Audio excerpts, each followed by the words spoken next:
This work session, regular meeting of the Township Council is called to order. Madam Clerk, please read the statement. Who did that? In accordance with the Open Public Meeting Act of the State of New Jersey, adequate notice of the March 26, 2019 work session regular meeting of the Franklin Township Council was provided as required by law. Thank you. If we could all stand for the Pledge of Allegiance, followed by the invocation by Deputy Mayor James Vassanella. I pledge allegiance to the flag of the United States of America, to the republic for which it stands, one nation, under. Could all remain standing, please? Let us take the next few moments of silence to seek in our own way whatever source of inspiration will grant us the strength and power in our thoughts and decisions to be for the benefit of all people at all times, and may we also keep in our hearts and prayers and our thoughts and prayers the family of firefighter Kevin Apuzio, who a couple of weeks from now will be 13 years that he made the ultimate sacrifice, perishing in his pursuit to save a resident of Franklin. Amen. Thank you.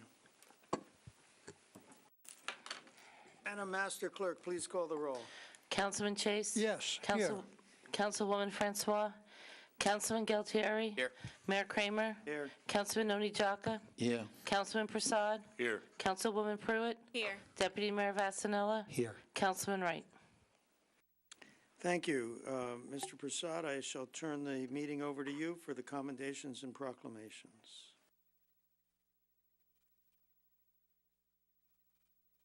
Yes, certainly.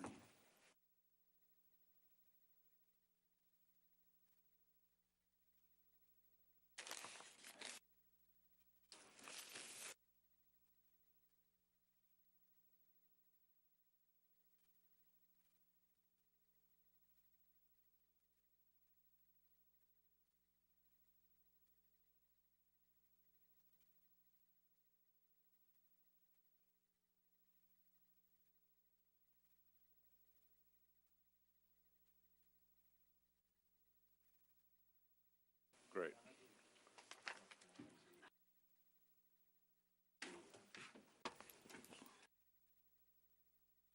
So the first proclamation we have is for Nowruz. Whereas on the first day of spring, people in the township of Franklin will gather to celebrate Nowruz, means new day, symbolizing the change of seasons and the renewal of life. And whereas the festival of Nowruz originated in ancient Persia and dates back more than 3,000 years, is celebrated by over 300 million people of the Balkans, the Caucasus, Western, Central, and South Asians, and by Iranians worldwide. And whereas Nowruz symbolizes the affirmation of life in harmony with nature, an awareness of the inseparable link between constructive labor and natural cycles of renewal. And whereas this day reaffirms a commitment to intercultural understanding, mutual respect, and cultural diversity. And now, therefore, we, Philip Kramer, Mayor, and Rajiv Prasad, Councilman of the Township of Franklin, County of Somerset, New Jersey, on behalf of the Township Council, recognize the cultural and historical significance of Nowruz and do hereby proclaim March 20th, 2019 as Nowruz in Franklin Township, and do hereby extend greetings to all on this important occasion. I would give this to Dr. Alex Karazi and ask him to say a few words about Nowruz. Thank you very much. Thank you very much. I'll add a little bit. Number one is that Nowruz, which is the beginning of spring, is actually public holidays in over 13 countries. From Kosovo in Europe goes all the way to countries in Asia. And also celebrated by many people in other countries, including India, Russia, China, Pakistan, and really millions in our own country, United States. And I also might add that Nowruz was included into the representative list of the intangible cultural heritage of humanity by UNESCO on September 30th of 2009. And on March 15th, 2010, the House of Representatives of the United States passed a Nowruz resolution recognizing the cultural and historical significance of Nowruz. So happy spring, happy Nowruz. Thank you. Thank you.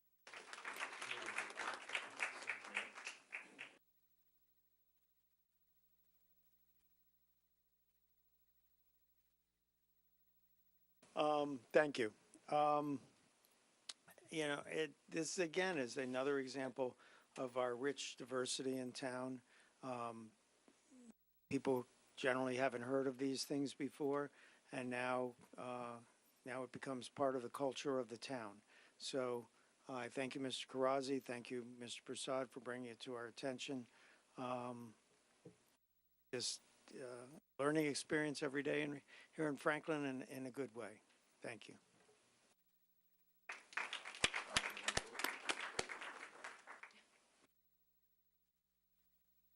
I would just echo what the mayor just stated. This is actually something that I had not known about, so it was really educational to learn about this and learn about a new way to celebrate spring. And it's also another just intricate part of the tapestry of the township, another layer of our multiculturalism and diversity, and I appreciate it. So thank you.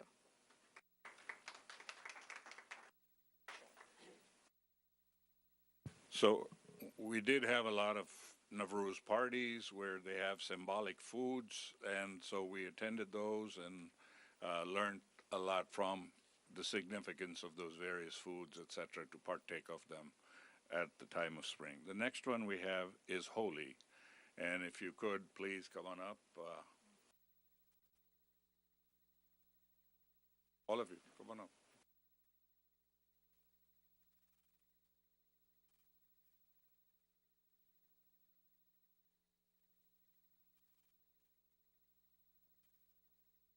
So, proclamation. Whereas the ancient festival of India, originally known as Holika, was a special rite performed by married women for the happiness and well-being of their families, and whereas the significance of the day has changed with time and has evolved into a socio-cultural, religious, and biological festival of the celebration of the joy and the colors of spring. And whereas Holi is celebrated at a time of the year when the fields are in full bloom and people are expecting a good harvest, giving them a good reason to rejoice, make merry, and submerge themselves in the spirit of Holi. And whereas the many legends associated with the festival reassure the people of the power of truth, as the moral of all the legends is the ultimate victory of good over evil, including the legend of Lord Krishna, who started the tradition of play with colors by applying color on his beloved Radha, and whereas it is believed that play with colors helps to promote good health and have an important place in maintaining a healthy body. That manifests itself in the tradition of applying Holi, which is celebrated by non-Hindus and Hindus alike, helps to bring the society together and strengthen the secular fabric of our country. And now, therefore, we, Philip Kramer, Mayor, and Rajiv Prasad, Councilman of the Township of Franklin, County of Somerset, New Jersey, on behalf of the Mayor and the Township Council, do hereby acknowledge the celebration of Holi and encourage all residents of the Township of Franklin to celebrate Holi with various activities and programs to learn about its historical significance. So Dr. Desai is accepting it on behalf. And would he say a few words?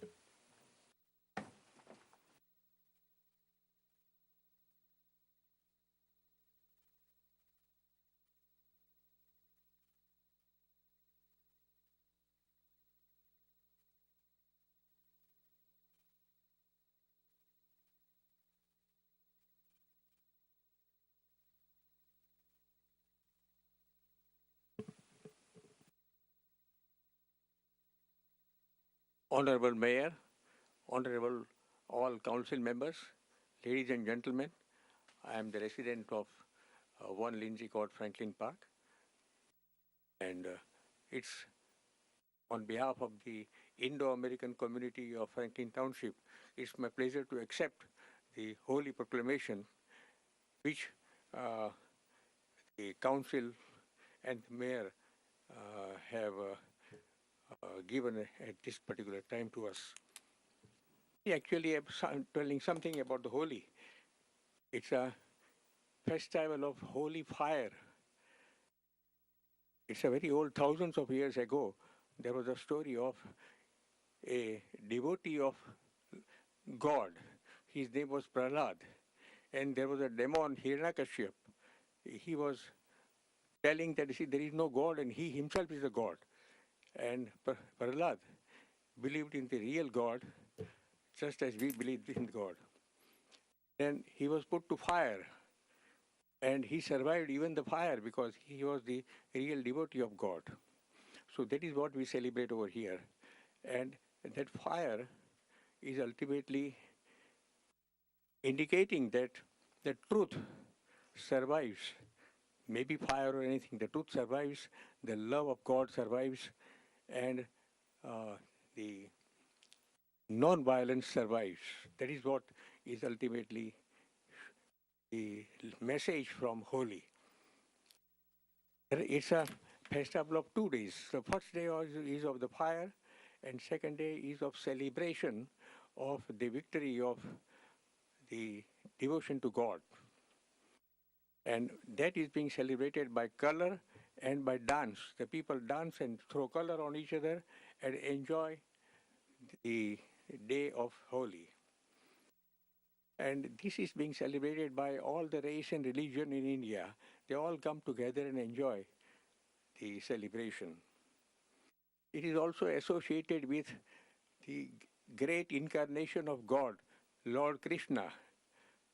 And Lord Krishna, when he was a boy, he was playing with Radha and gopis. They are all the living beings in the same town, and they all celebrate it by colors in the name of the supreme love, in the name of the spiritual love. So that is the way, is the importance of this particular Holi. And it is coming on the day of the spring, on the time of spring in India also. So it's a joy that, you see, now the time is coming of the fall is gone and the real spring is coming up. So it is associated with the spring also. So that is the way the people enjoy this particular festival in India. And I wish you all a happy Holi. To Mayor Rajiv Prasad and all the council members and all the ladies and gentlemen who are over here, I wish them a very happy Holi. Thank you.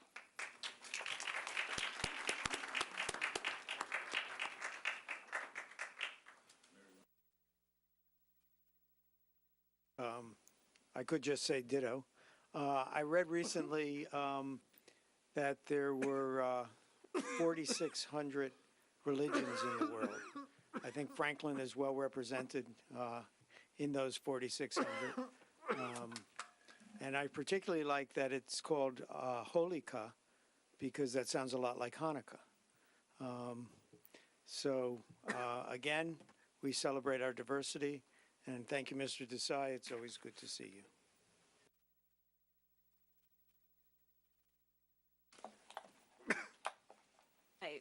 I think everything about Holly has actually just been said, so I don't know what I can really add, but it's just another reason why our township is a really unique and beautiful place. So thank you.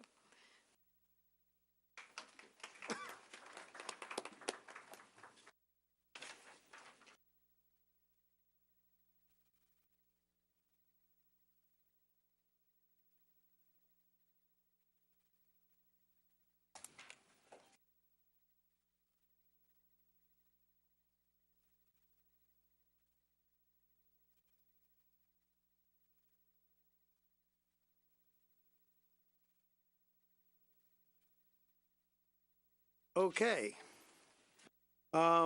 We are now on to item number 6, public discussion. Do I have a motion to open up for public discussion? So moved. Second. Moved and seconded. All in favor of opening up to public discussion, say aye. Aye. Opposed, say nay. Motion is carried. We are now open for public discussion. Anyone may speak on any item pertaining to government. You have a limit of 5 minutes, may only come up once. No yielding of time. Please address the council.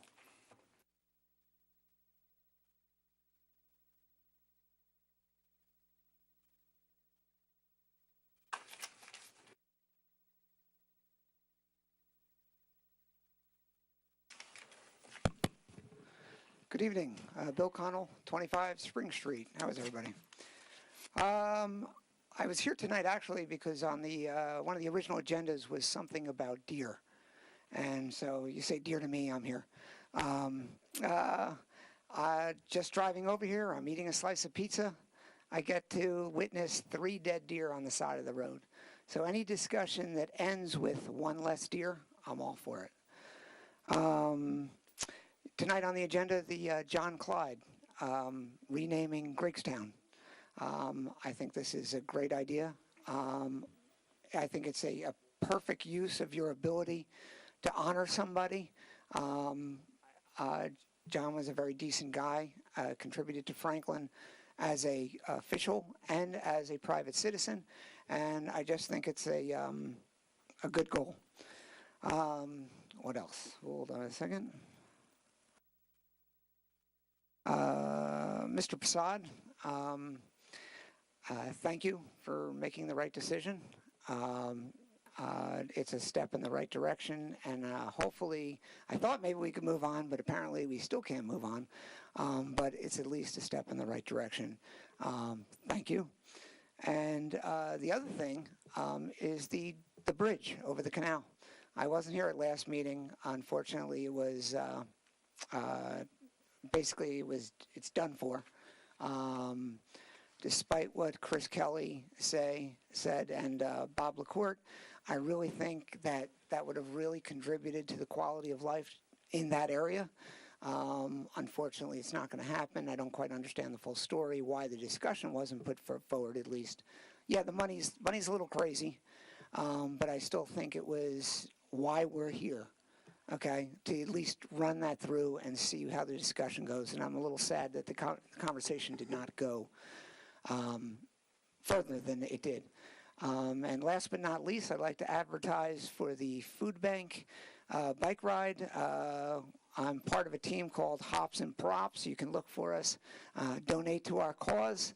I think we're up to 12 people now. Last year we were the second largest fundraiser, I believe. But it's a great day, and so there's a lot of ways you can do the food bank. I think you can walk. You can do 10 miles. We're doing 25. You can do 40, and I think you can even do 60.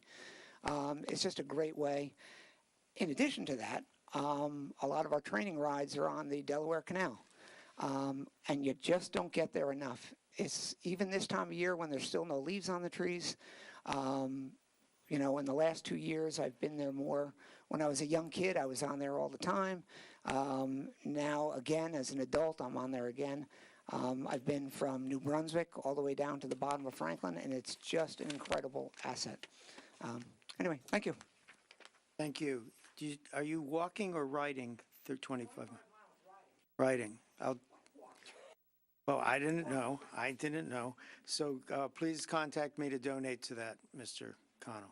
Mr. Mayor, if I could just address some of the things now before it slips through. Sure. As far as the points that Mr. Connell raised.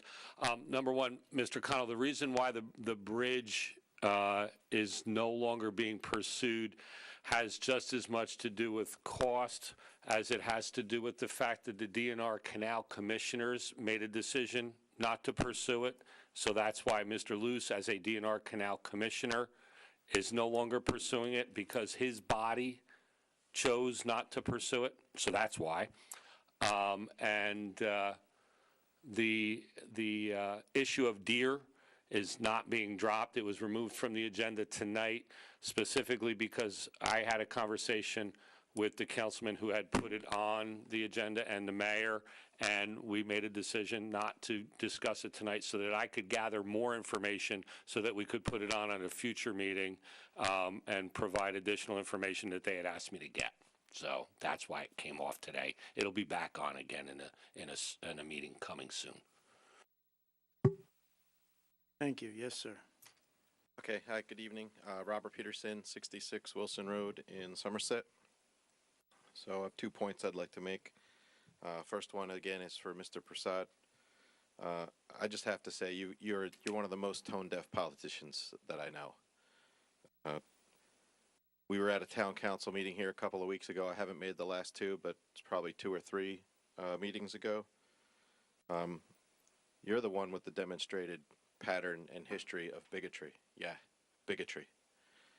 And yet you suggested that you bring in an arbiter and we hold a town council and a town hall meeting and we can all be re-educated. It's amazing. The hubris that you exhibit. You are tone deaf. It's amazing. So you create the problem. You then present and rather than apologizing, because you haven't yet done that, you have the audacity to say, come to a town hall meeting where I'll bring in somebody and we can all re-educate you guys to think like we think. That's what I heard. Second, a couple of weeks ago, we had an 81-year-old man attacked at ShopRite, presumably because he was wearing a political symbol which his alleged attacker did not agree with or took offense to. This is the environment we live in. Mayor, I know that you have been coming out on record and have said that we need to be against bigotry, we need to be against prejudice, we need to be against hate speech and things of that nature whenever and wherever we see it. So again, we had a group at a town council meeting here a couple of weeks ago. They were up here and they were saying, does Franklin, they were in your face, does Franklin, does the town police, do they, are we a sanctuary city? I want it on record. Are our township police, do they abide by the state? And you guys, I got the impression that you I thought you answered her pretty correctly and said our township police are very well educated, we follow laws. But they demanded to know if you guys, are training the police and adhering to all of that stuff. As if to say, aren't there other things going on here? Like an 81-year-old man being attacked at ShopRite because he wore a hat? So I would like to ask this council if it has any intention of issuing a proclamation, a statement, a resolution, I don't know what you want to call it, condemning that attack. Put all your names on it, including yours. Come straight out and say it. I'll answer that. That's ongoing, an ongoing active court case. And unlike some politicians lately who comment on those, I certainly would not comment on an ongoing court case. After that case is adjudicated, then I very well might say something. Thank you.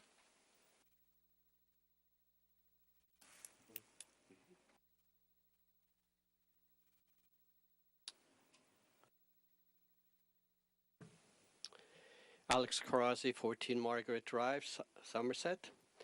Mr. Mayor, I had the opportunity to stop by at the new food bank location, and indeed, it's a very nice building, and it is one of the few places where clients can choose their own food. And I encourage community members to visit the place, and of course, I encourage them to support as well. And I see a couple of people are here, including our friend Frank, the executive director. I also visited a second place that probably not too many people know about it, and this is a hygiene bank, which is located at 1320 Hamilton Street, and is managed by ICNI Relief. They told me that they have at least 80 families that they go to get their hygiene supplies. So this center is a great complement to the services that food bank offers. So people not only can get food, but also they can just go around the corner and get their hygiene needs. I also have a couple of announcements that I'd like to make. The first one is the Franklin Township Municipal Alliance, in collaboration with the Franklin Township Interfaith Council, is offering training and certification for adults 18 and over in youth mental health first aid. It is designed to teach parents, family members, caregivers, teachers, and other caring citizens how to help an adolescent aged 12 to 18 who is experiencing a mental health or addiction challenge or is in crisis. It is on Saturday, April 13th, and will be held at the Ali Mosque at 47 Cedar Grove Lane. The space is limited to only 30 people, so first come, first serve, and those interested, please stop by at the Senior Center to learn about it and register. Also, there are 2 job fairs in town.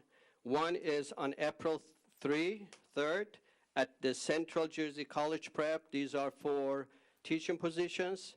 And one is on April 17, which is sponsored by Assemblyman Joe Danielson and Imperia on Eastern Avenue, and anyone looking for a job is welcome to that fair. Lastly, I wanted to talk about the terrorism that happened in New Zealand. 2 years ago, I visited New Zealand. It is an amazing, peaceful place. New Zealand would have been the last place in the world we would have expected a terrorist attack.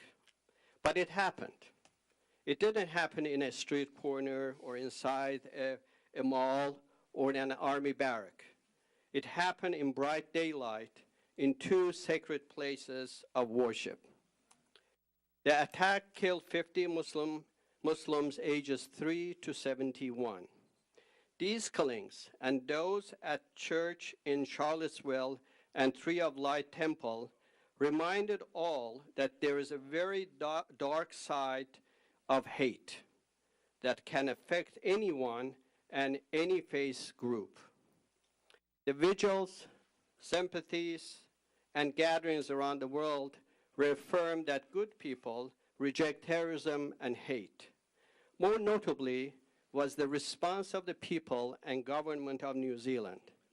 With their divine reactions to this terrorist attack, they have a special place in the hearts of people around the world and have set a great example for all nations to follow to heal the wounds and be united against hate, bigotry, and terrorism. In our township and in many places around the nation, many Americans also held vigils in various places in sign of solidarity with the families of the victims and people of New Zealand. Franklin Interfaith Council organized a vigil in our township. We thank Temple Bethel for hosting the vigil in Somerset and all the people who participated in that event. We also thank Channel 12 and our Franklin reporter and advocate for covering the vigil. We thank our police department, FBI, and Homeland Security for providing additional protection to houses of worship. Let me end with this, Mr. Mayor. There's a poem that decorates the entrance of United Nations building. It is called Bani Adam, the children of Adam, and it reads like this. The sons of Adam are limbs of each other, having been created of one essence. When the calamity of time affects one limb, the other limbs cannot remain at rest.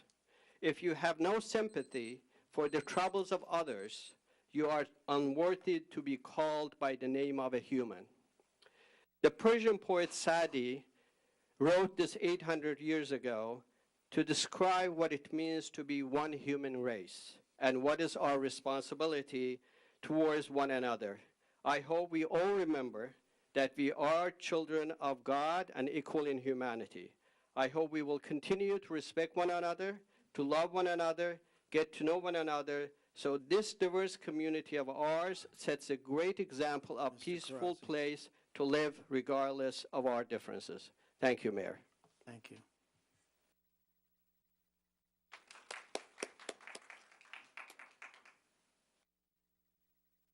Richard Seaman, 34 Rushigal. Just a few very quick things.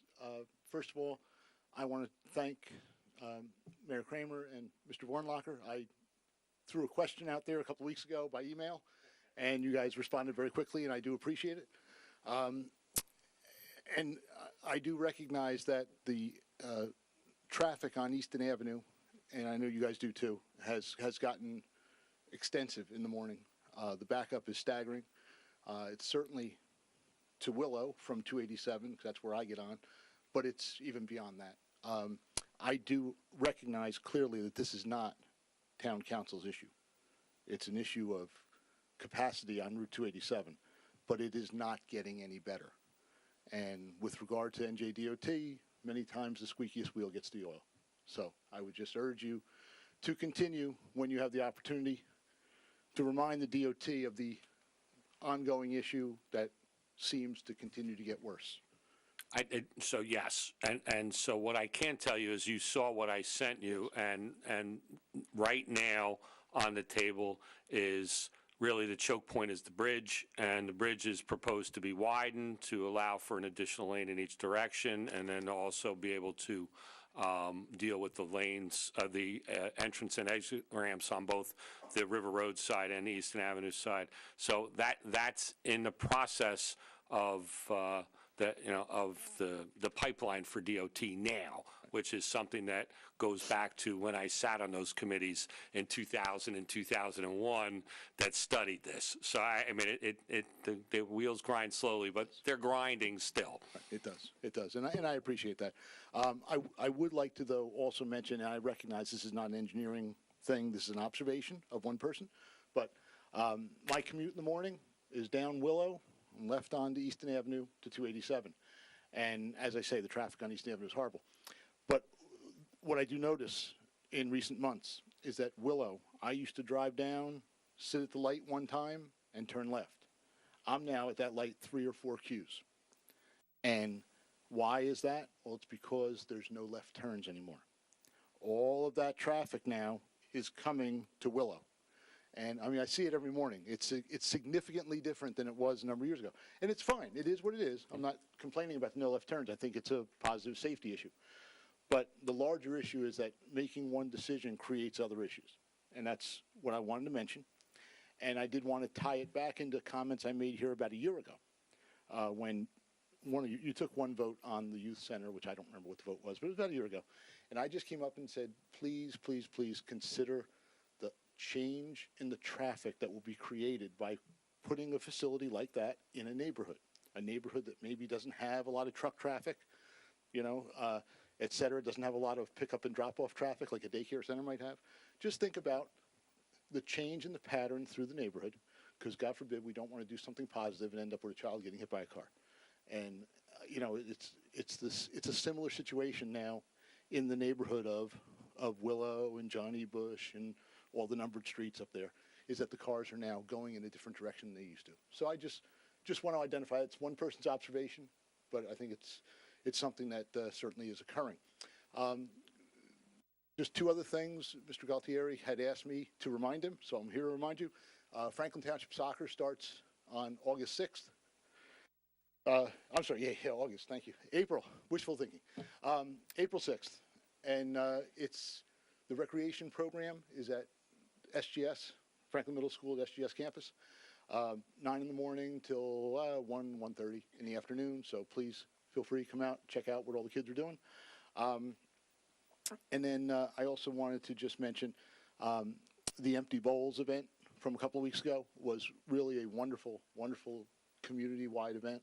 I thank folks on council who spoke about it and who came, and thank all the folks in the community that came out. It really was a wonderful event, And I know my wife was deeply involved in it, and certainly looking forward to the next one a year from now. So thank you again. Thank you.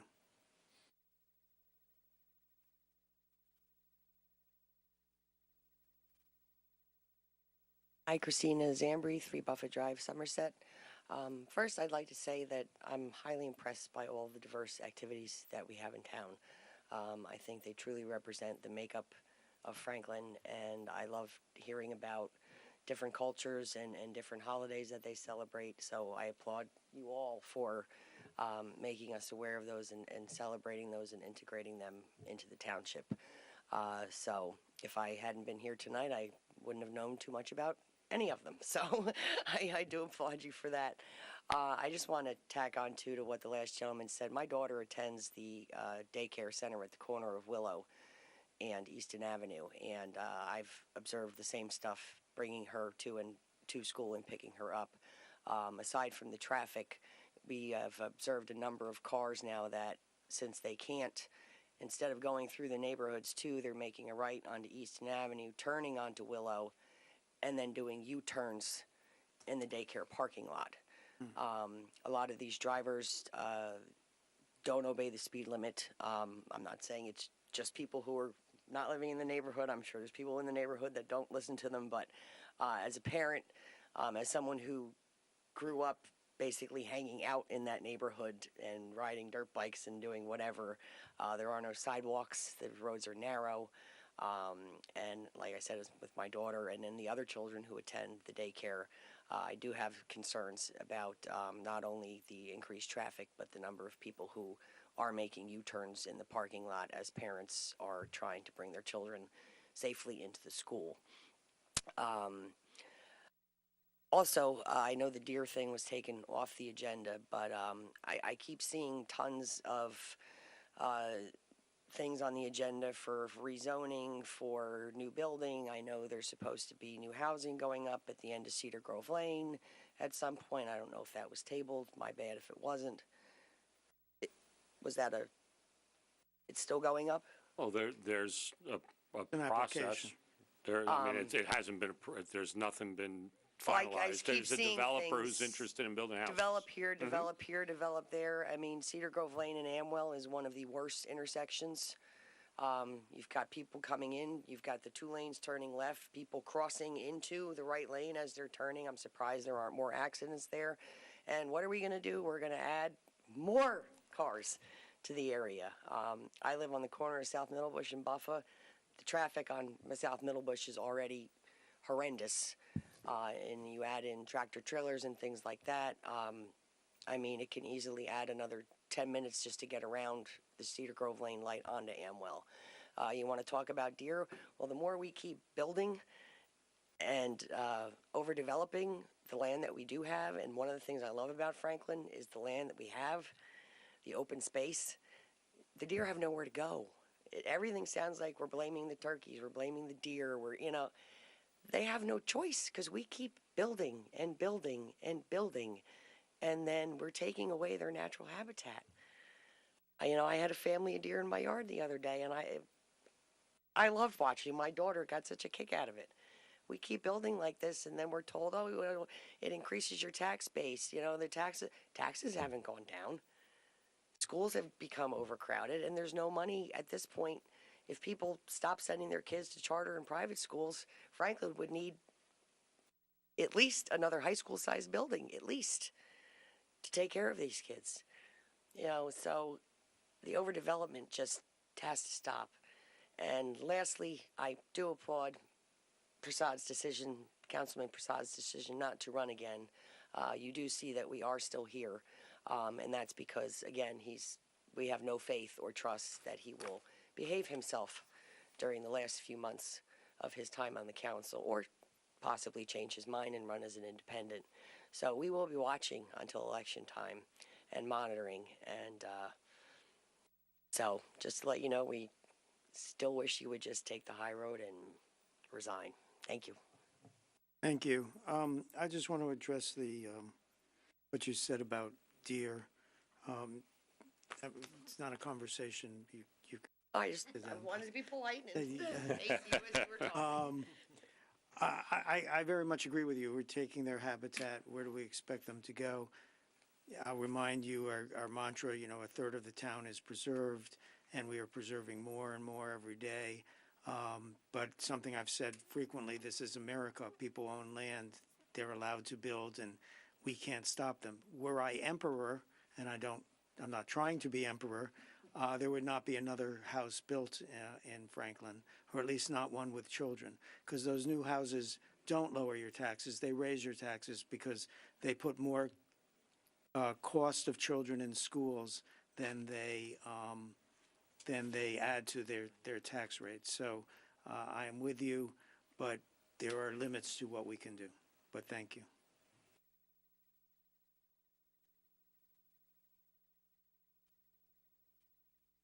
Johnny's Tips, 25 Parkside.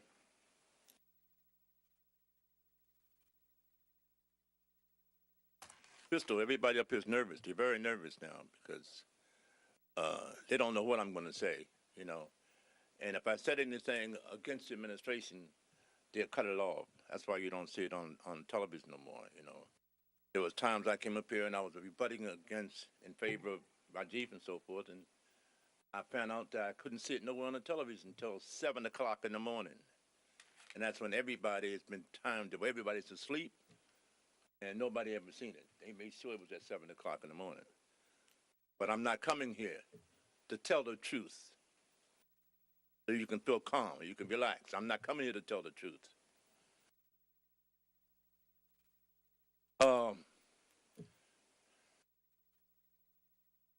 Why wasn't somebody notified that the food bank was moving? The Food bank doesn't is belong to the Franklin. most economically challenged neighborhood in this town. And some ladies in a wheelchair came and asked me, cussed me out, said the food bank moved. Now, Carl Wright, did you inform the people that the food bank was moving? Where's he at? Oh, there he is.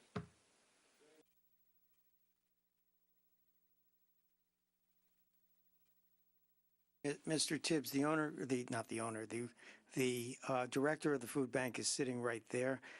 He, by the way, is not work for us. The food bank is separate from us. It is not owned by the town. We do try to support it in every way we can. Yes, but sir. You might want to talk to Mr. Hasner Yes, about sir. that. I will, sir. I will. Thank you, sir, very much. You're welcome. Sir. Bob, can I expect that the kids that go to the summer camp, that the money we put back in the budget again, as it was the previous years? A number of parents came to me and said, Johnny, my kids couldn't get to camp this year because they said they didn't have no more money. The amount of money was... That's not true, Jim. John, that's just simply not true. Okay.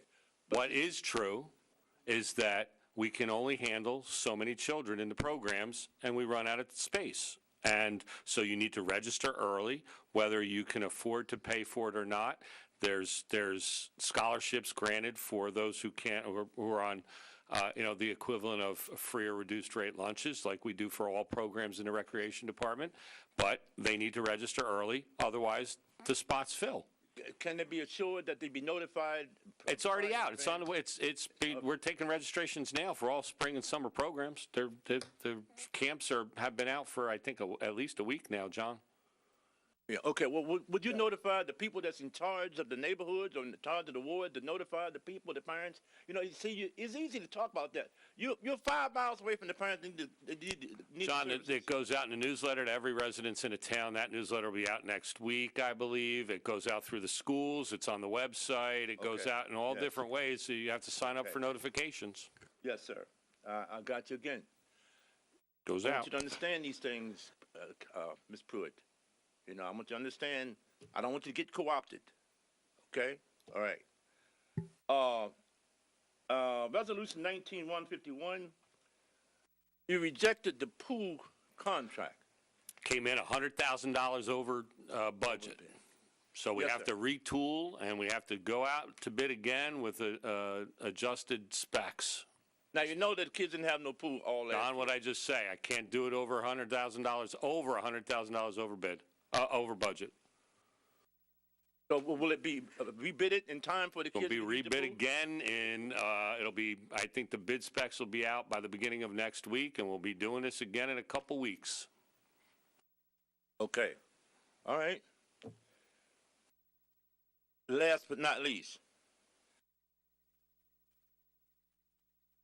every incident that came up here about Rajiv Prasad, an honorable gentleman, was a lie, a bare-faced lie, and was twisted to accommodate the people that was making the accusations.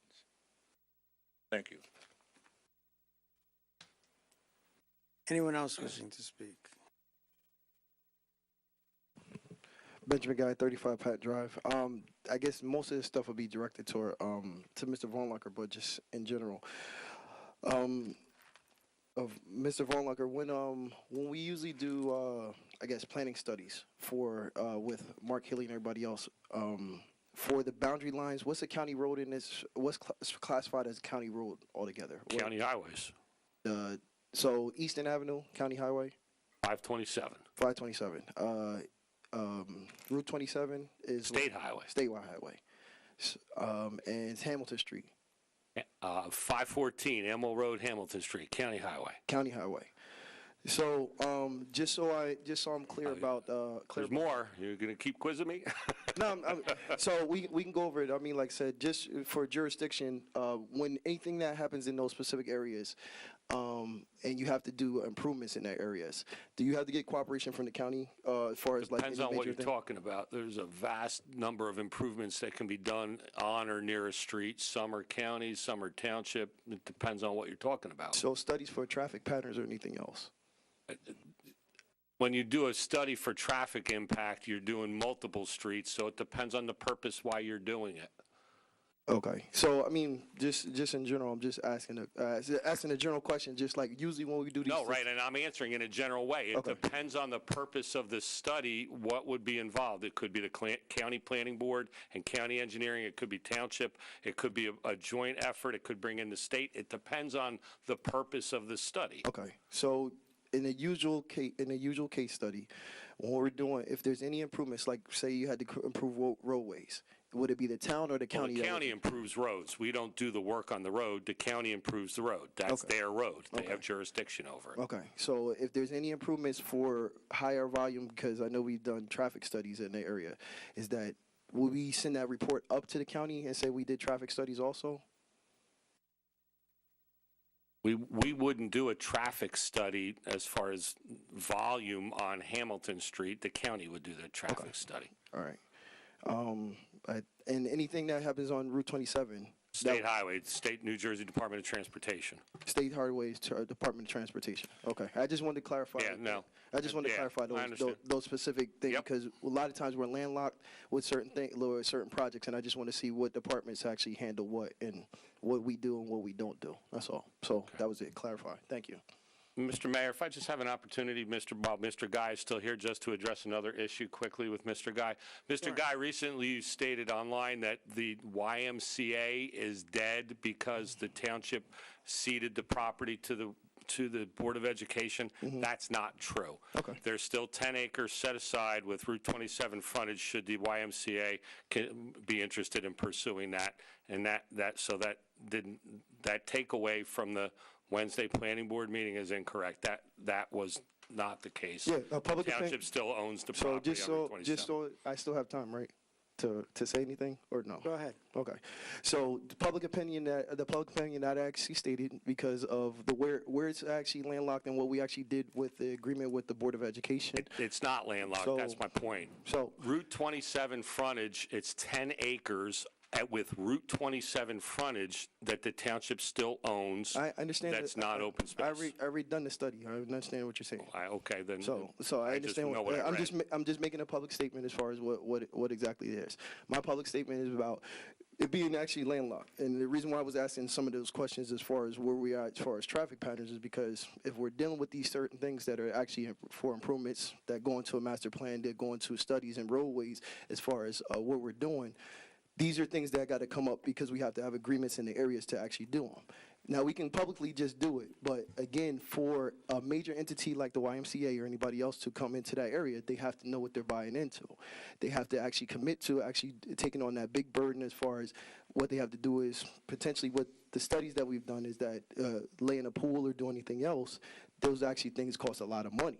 They cost a lot of time, they cost a lot of labor costs, and they actually cost a lot of expenditures And the to actually do that. YMCA is pretty aware of how to build YMCA's. And they're partnering with us They've been on that property and they've done the demographic And studies. you understand now that that land is not landlocked. I understand what we're dealing with.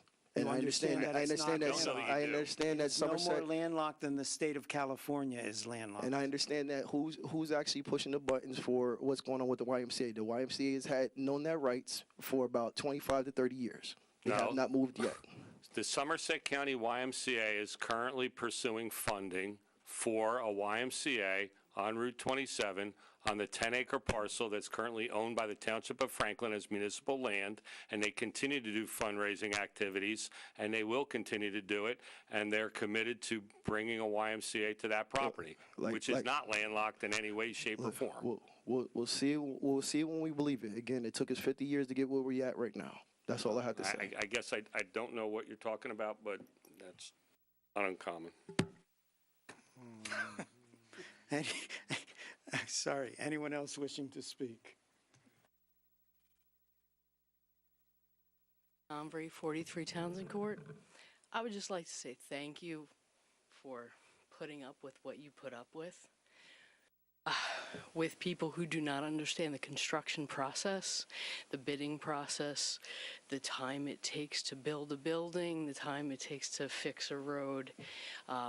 I personally do understand, and I just want to say thank you, and that's really all I want to do. Madam Clerk, please put her on my Christmas card list. Looking for a job?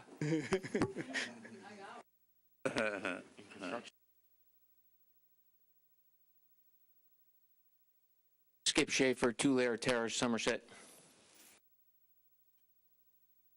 2 or 3 meetings ago, in an effort to deflect attention away from himself and his actions that we've all been protesting for months, Mr. Prasad suggested that we have a town hall meeting to discuss the town's diversity.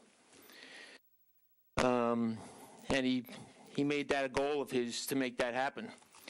2 or 3 meetings later, it has not hit the agenda to be spoken on, so I'm speculating that the rest of you felt that there wasn't enough value in that idea to put it on the agenda. It's also well known that Mr. Prasad will not be on the Democratic ticket for re-election in the fall. I'm not sure why people are maybe thanking him for not running. Who knows whether that was a decision of his or whether that decision was made for him by the Democratic Party. I would not be surprised at all if their goal was to remove an albatross from the party ticket come the fall elections. Whether he runs or not on his own, or whether he's not on the ticket, whether there's a new person sitting in his seat next year, please don't make the mistake that you are off the hook for not responding to his actions over the last 4 years. Those of you that have been here that long, and for the new people over the last year and a half. The issue isn't him anymore. We've asked him to resign long enough, many times enough, and he obviously refuses to, even though he has no value to this council any longer.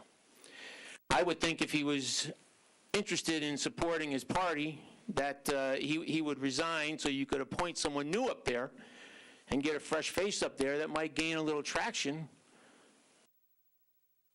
for the November election. But, you know, he's insisting on occupying that seat. You see more people here this evening with the signs out, protesting his place on that dais. It's going to continue whether he's there or not.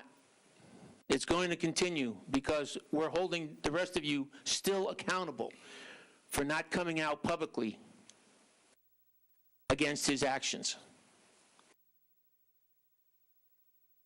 You know what I find to be contagious sometimes is courage. When one person shows courage, it gives other people the confidence to show that same courage sometimes. Dr. Chase has already shown that courage by asking Mr. Prasad to resign late last year. If he's not going to be on the ticket in the fall, you're not going to be damaging your party by asking for his resignation up until the election. All you're going to be doing by not doing that is continuing to damage your own integrity. And you're making us wonder what your values are and why you cannot come out and publicly come out against plain old what is right versus what is wrong.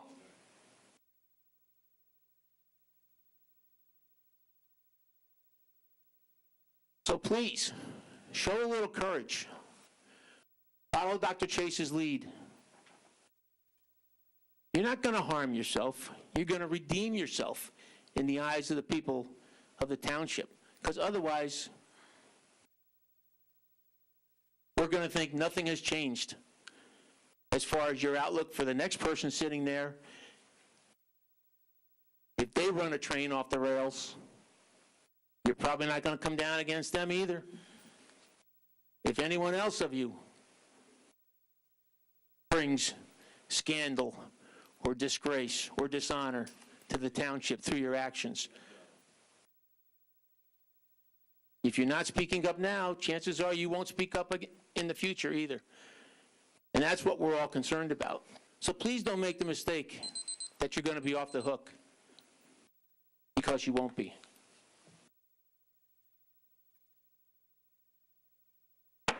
Would members of the audience please refrain from talking while others are talking? Thank you. Anyone else wish to speak? Mayor, seeing no one coming forward from the public, a motion to close the public portion of the meeting. Seconded. Moved and seconded. All in favor of closing public portion, say aye. Aye. Opposed? Motion is carried. Public portion is closed. Council committee reports and comments. Mr. Wright. Hello. Two things. One, council discussion items. We have none. The item was removed, but we're going to come back to that in my council report, and we're going to have some discussion on that issue.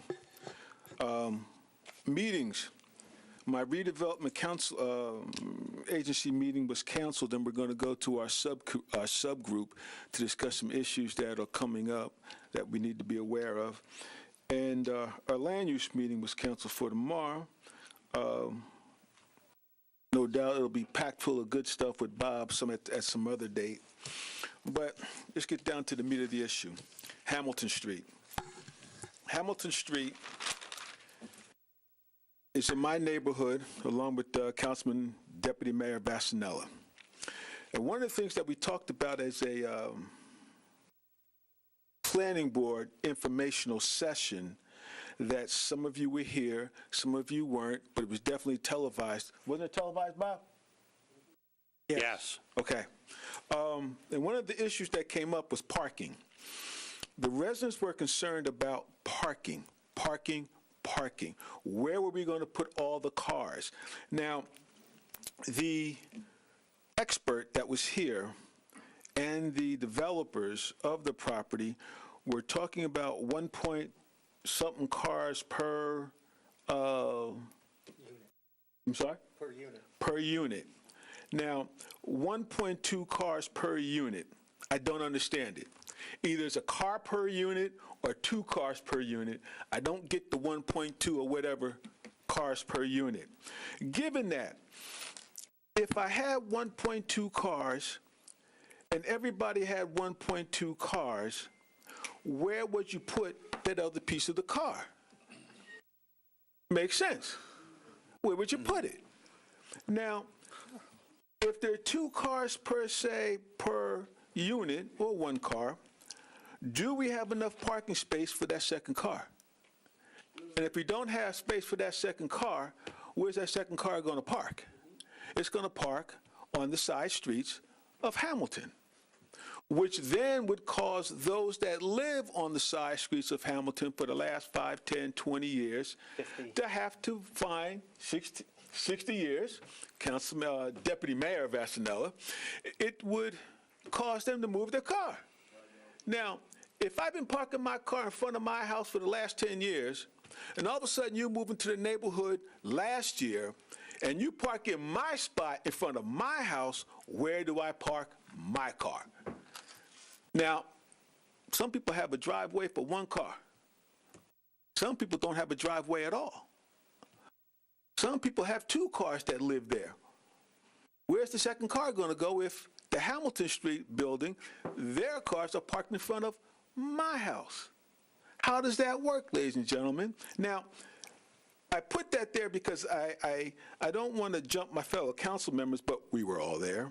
And so we heard what the expert had to say, and quite honestly, sometimes you got to wonder about an expert, because if the expert is wrong, if somehow the expert is wrong, who do we go to fix the problem?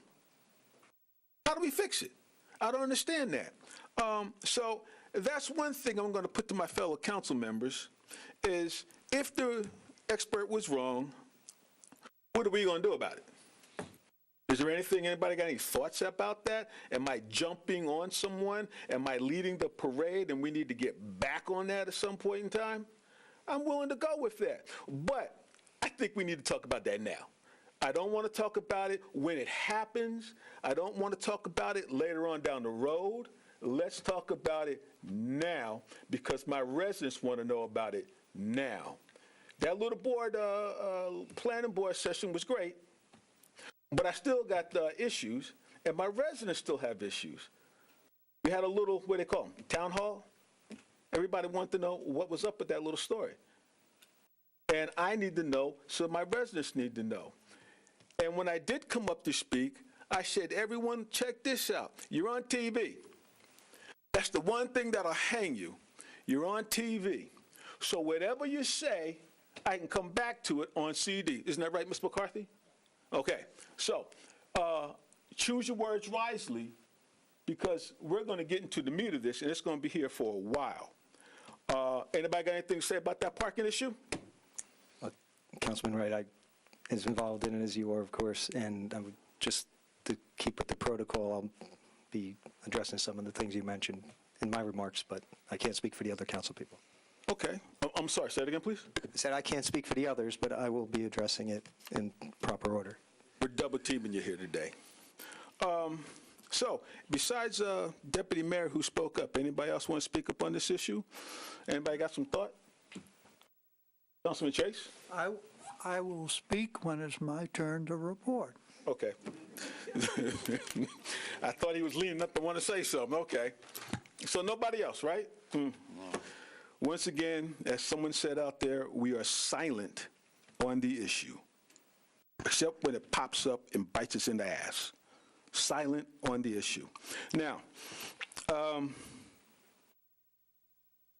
resident-only parking. Now, we know how that works. Our township manager will let us know, because they did that for the apartments on Franklin Boulevard. They moved all the parking for the apartments off of the street next door. Am I correct with that, Mr. Manager? You're incorrect. Okay. So now the residents want to know, well, can't we have resident-only parking? I mean, it's kind of funny there because we all know it's a public street, but why can't I say, well, if you don't live on my block, you can't park on my block? Now, is that something our township attorney would allow us to do and write off and say, hey, listen,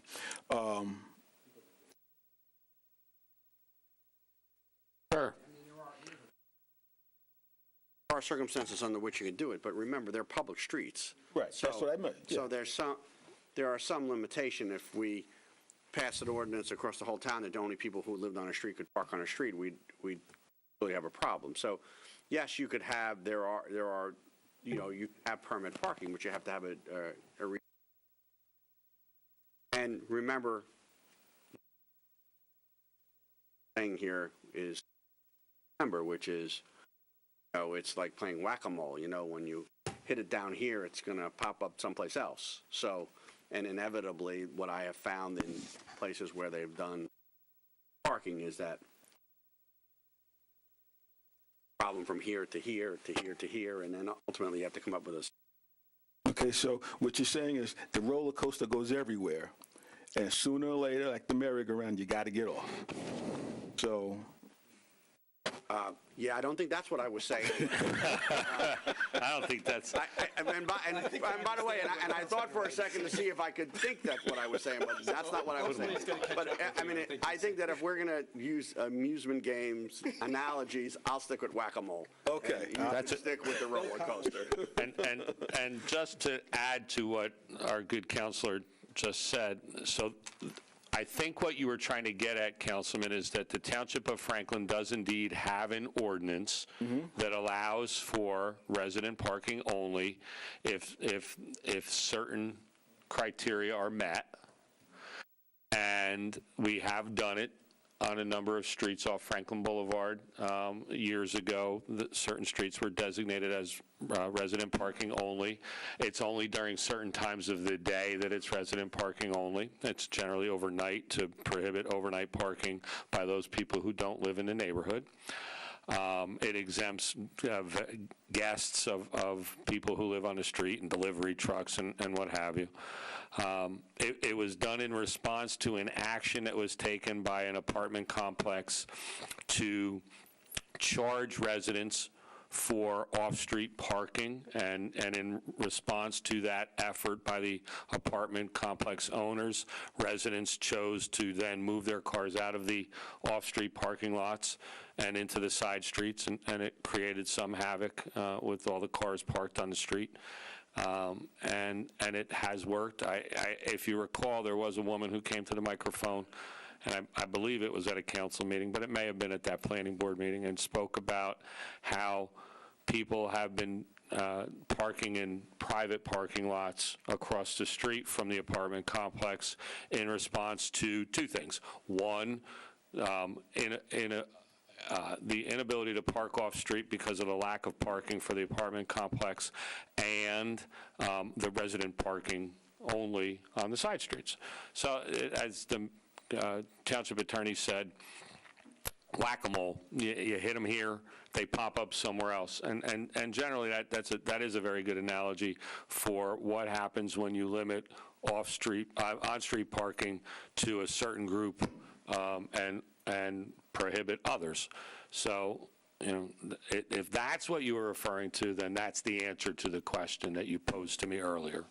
Thank you. Now, everyone grab hold of that answer, because that's what we're looking for. Now, I would say, let's cut the parking, let's move it, someplace else, but we had two opinions, the township attorney and the township manager, on why this might get a little ugly down the road. I still say, you can't park in front of my house, but I can't get a sticker, right?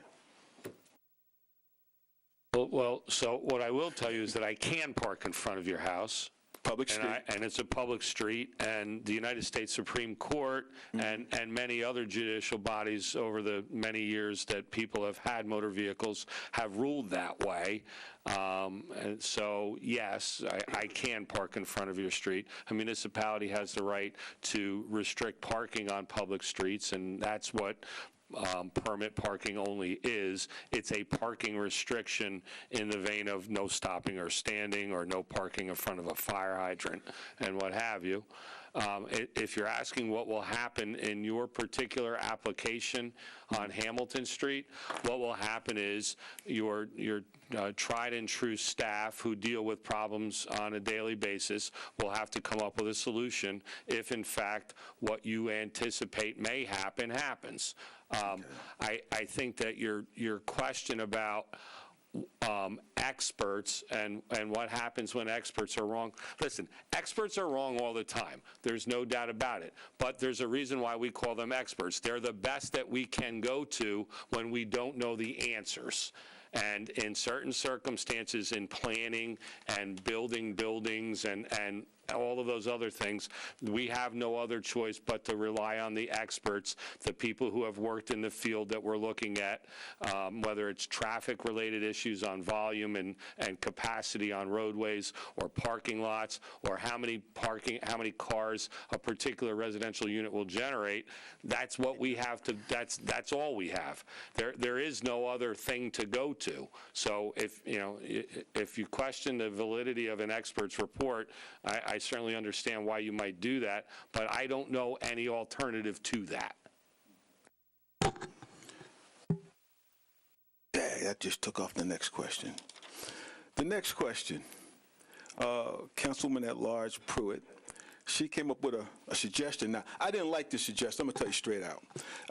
I thought about this, and I threw it out to the residents, and one of the things that the con of this was, if I allowed people to do it,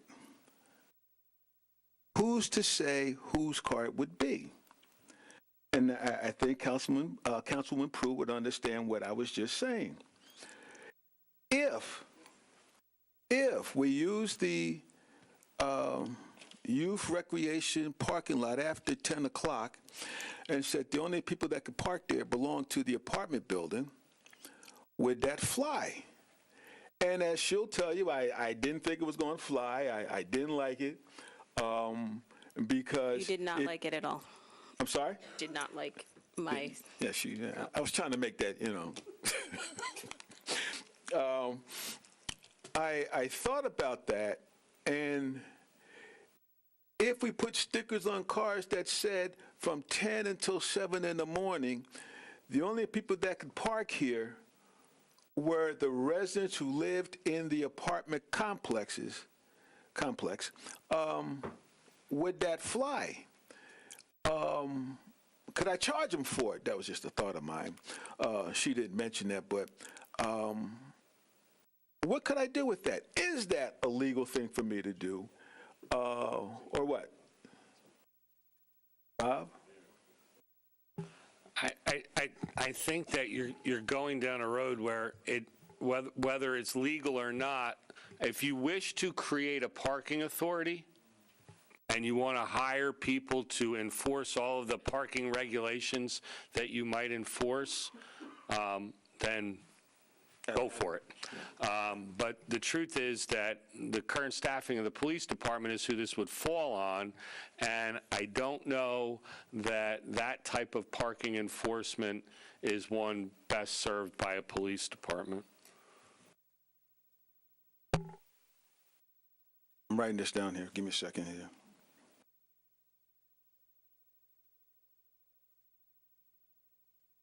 Okay. Yes, as unlike what was reported earlier, this will be repeated on the TV station as often as we can get it repeated. Right. So you can come back to that one if you have to. Okay.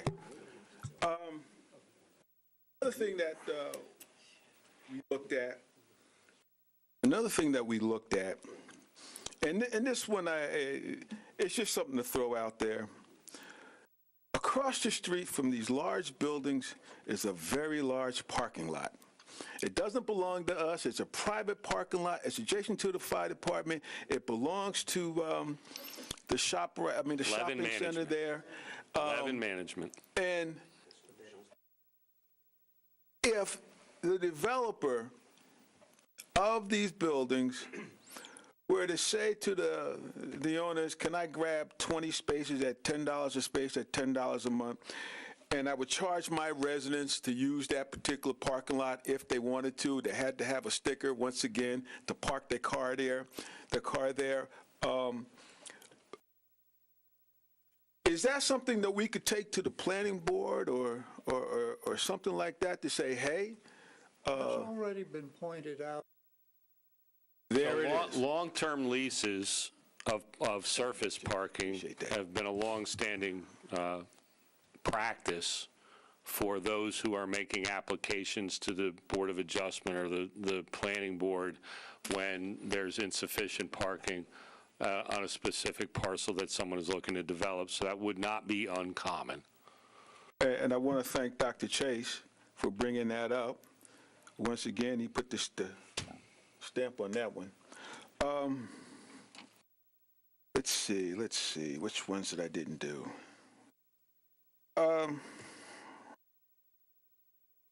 Hamilton Street, Ray Guy. You brought that little puppy up, and that's on my list here. A county road. Now, the only ones who can touch a county road, Somerset County. Except for parking. Except for parking. Parking falls within the jurisdiction of the municipality. So we control that parking. Correct. Right. Okay. Now, you get up in the morning, you jump in your car, you go around the back of the parking lot to get out, you pop out on Hamilton Street, and you make your left or right. We're sort of good on that because there are two traffic lights, the fire department and the one by the CVS. I can't remember that street. Matilda. Now,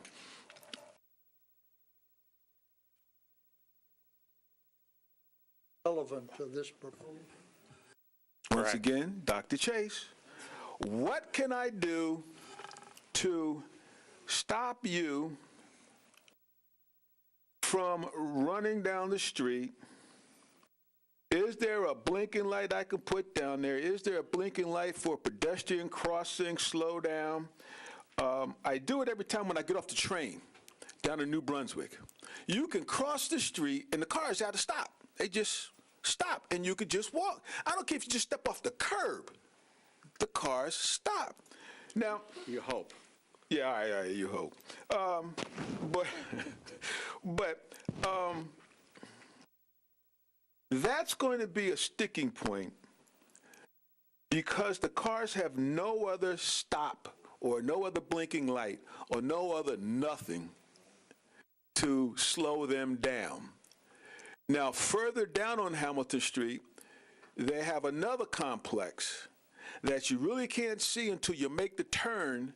Then you see the complex building. That's going to be another bugaboo because they're going to pop out on Hamilton Street and do a left or right.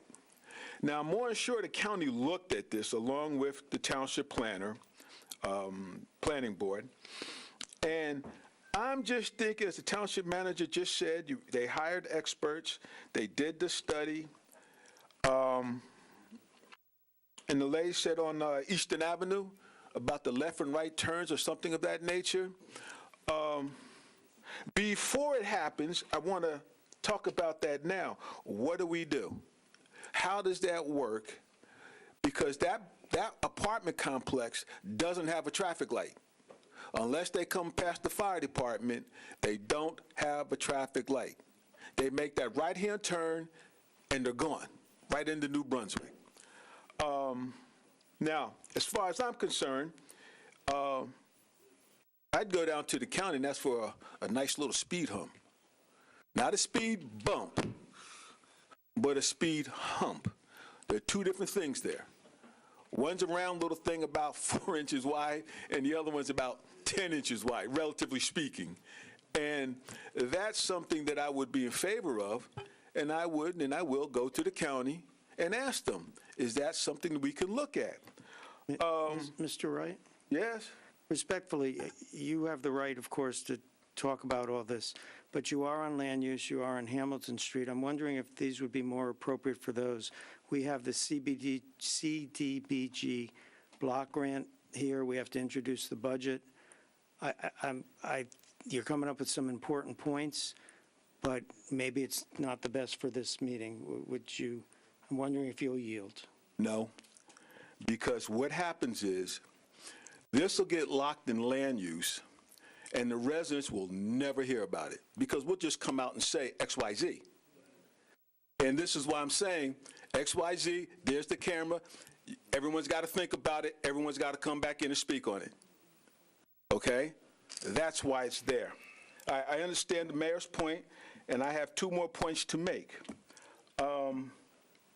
And I know our deputy mayor will speak to this, so I'll pull this, just mention and put it back in my bag. Traffic. How do we handle traffic? And the deputy mayor will speak on that issue. And Dr. Chase, if he can, speak on that issue.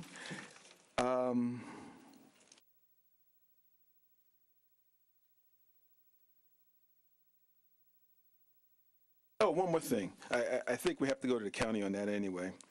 Could they handle the volume as far as the pavement, the running, potholes, patching? I think I would have to go down to the county and ask them, which they probably already have talked about, running up and down those streets with plows and everything else. How would that deter or mess up our roads, their roads, but that we use? Parking on Lewis, resident parking, condo parking, consultant.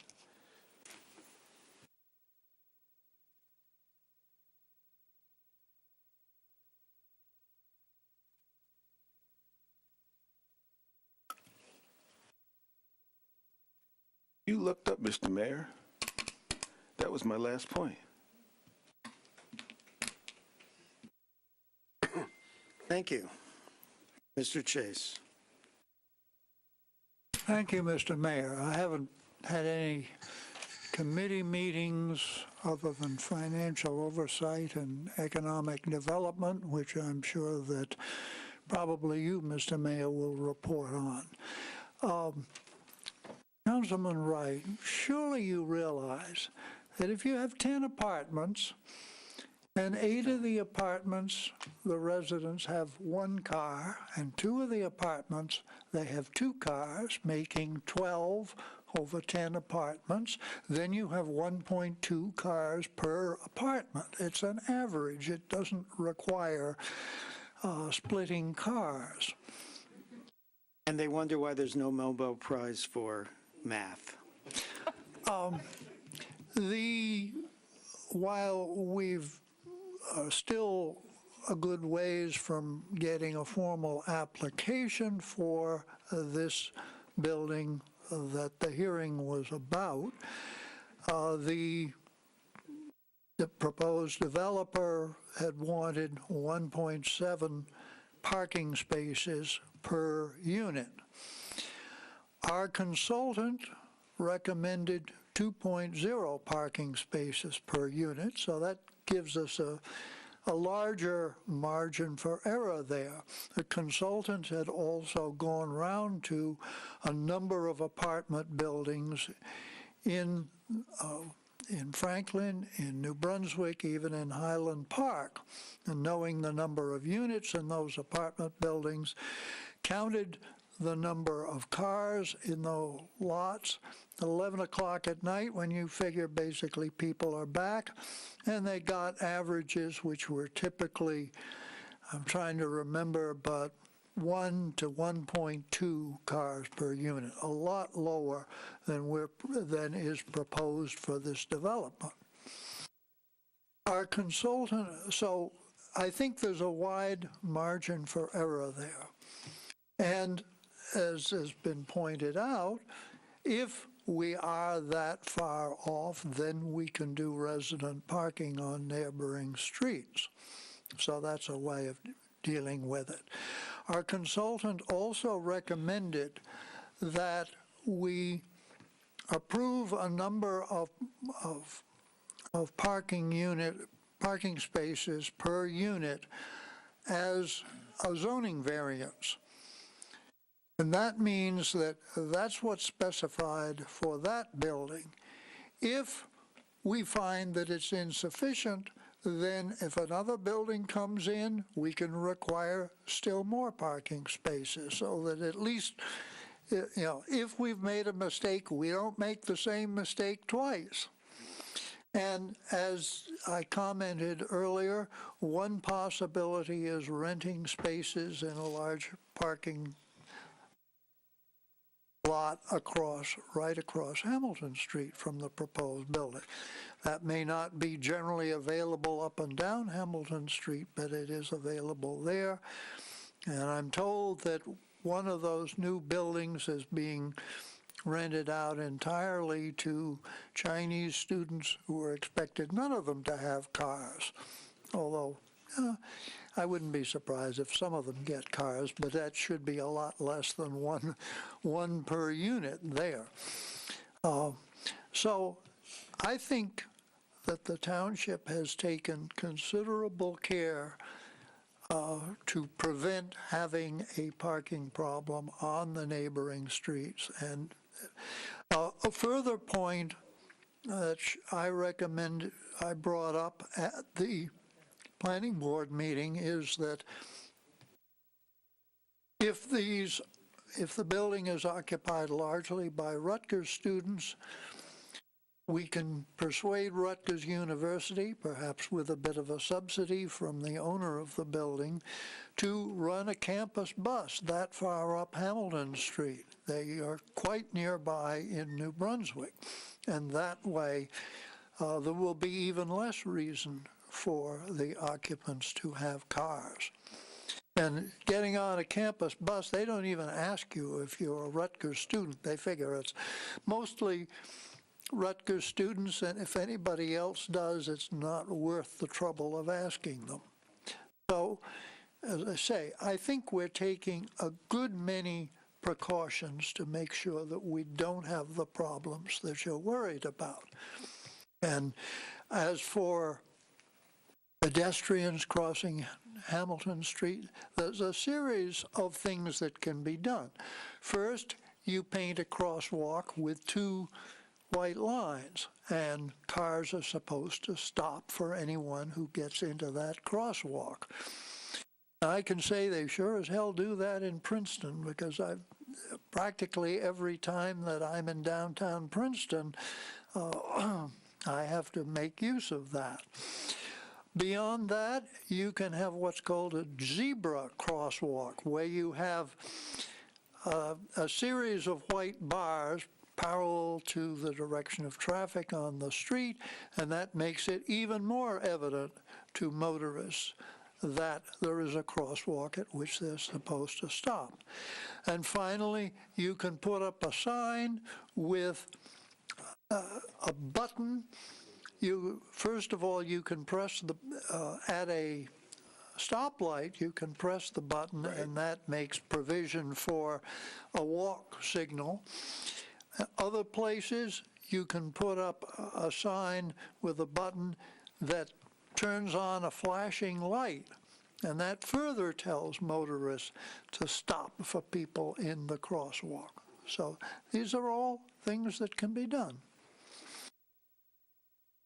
Just on one thought of Dr. Chase. So, Mr. Wright, excuse me. This is committee reports. It's not council discussion. Well, you want to bring this up at council discussion then? If you wish to make it a council discussion item sometime, that's fine. But it's not today, though, right? As I said, we have CDBG. People are sitting here waiting for it. We have to introduce the budget. Those all take time. So you had your bite of the apple. Mr. Chase had his bite. I think we should keep going. Excuse me, I want to get one bite at the apple? You're about 3 apples into it.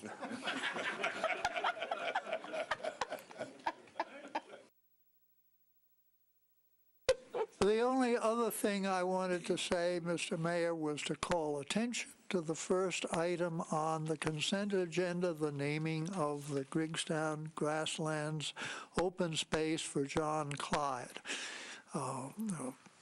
which is a wonderful way that we can recognize him and make sure that he is remembered.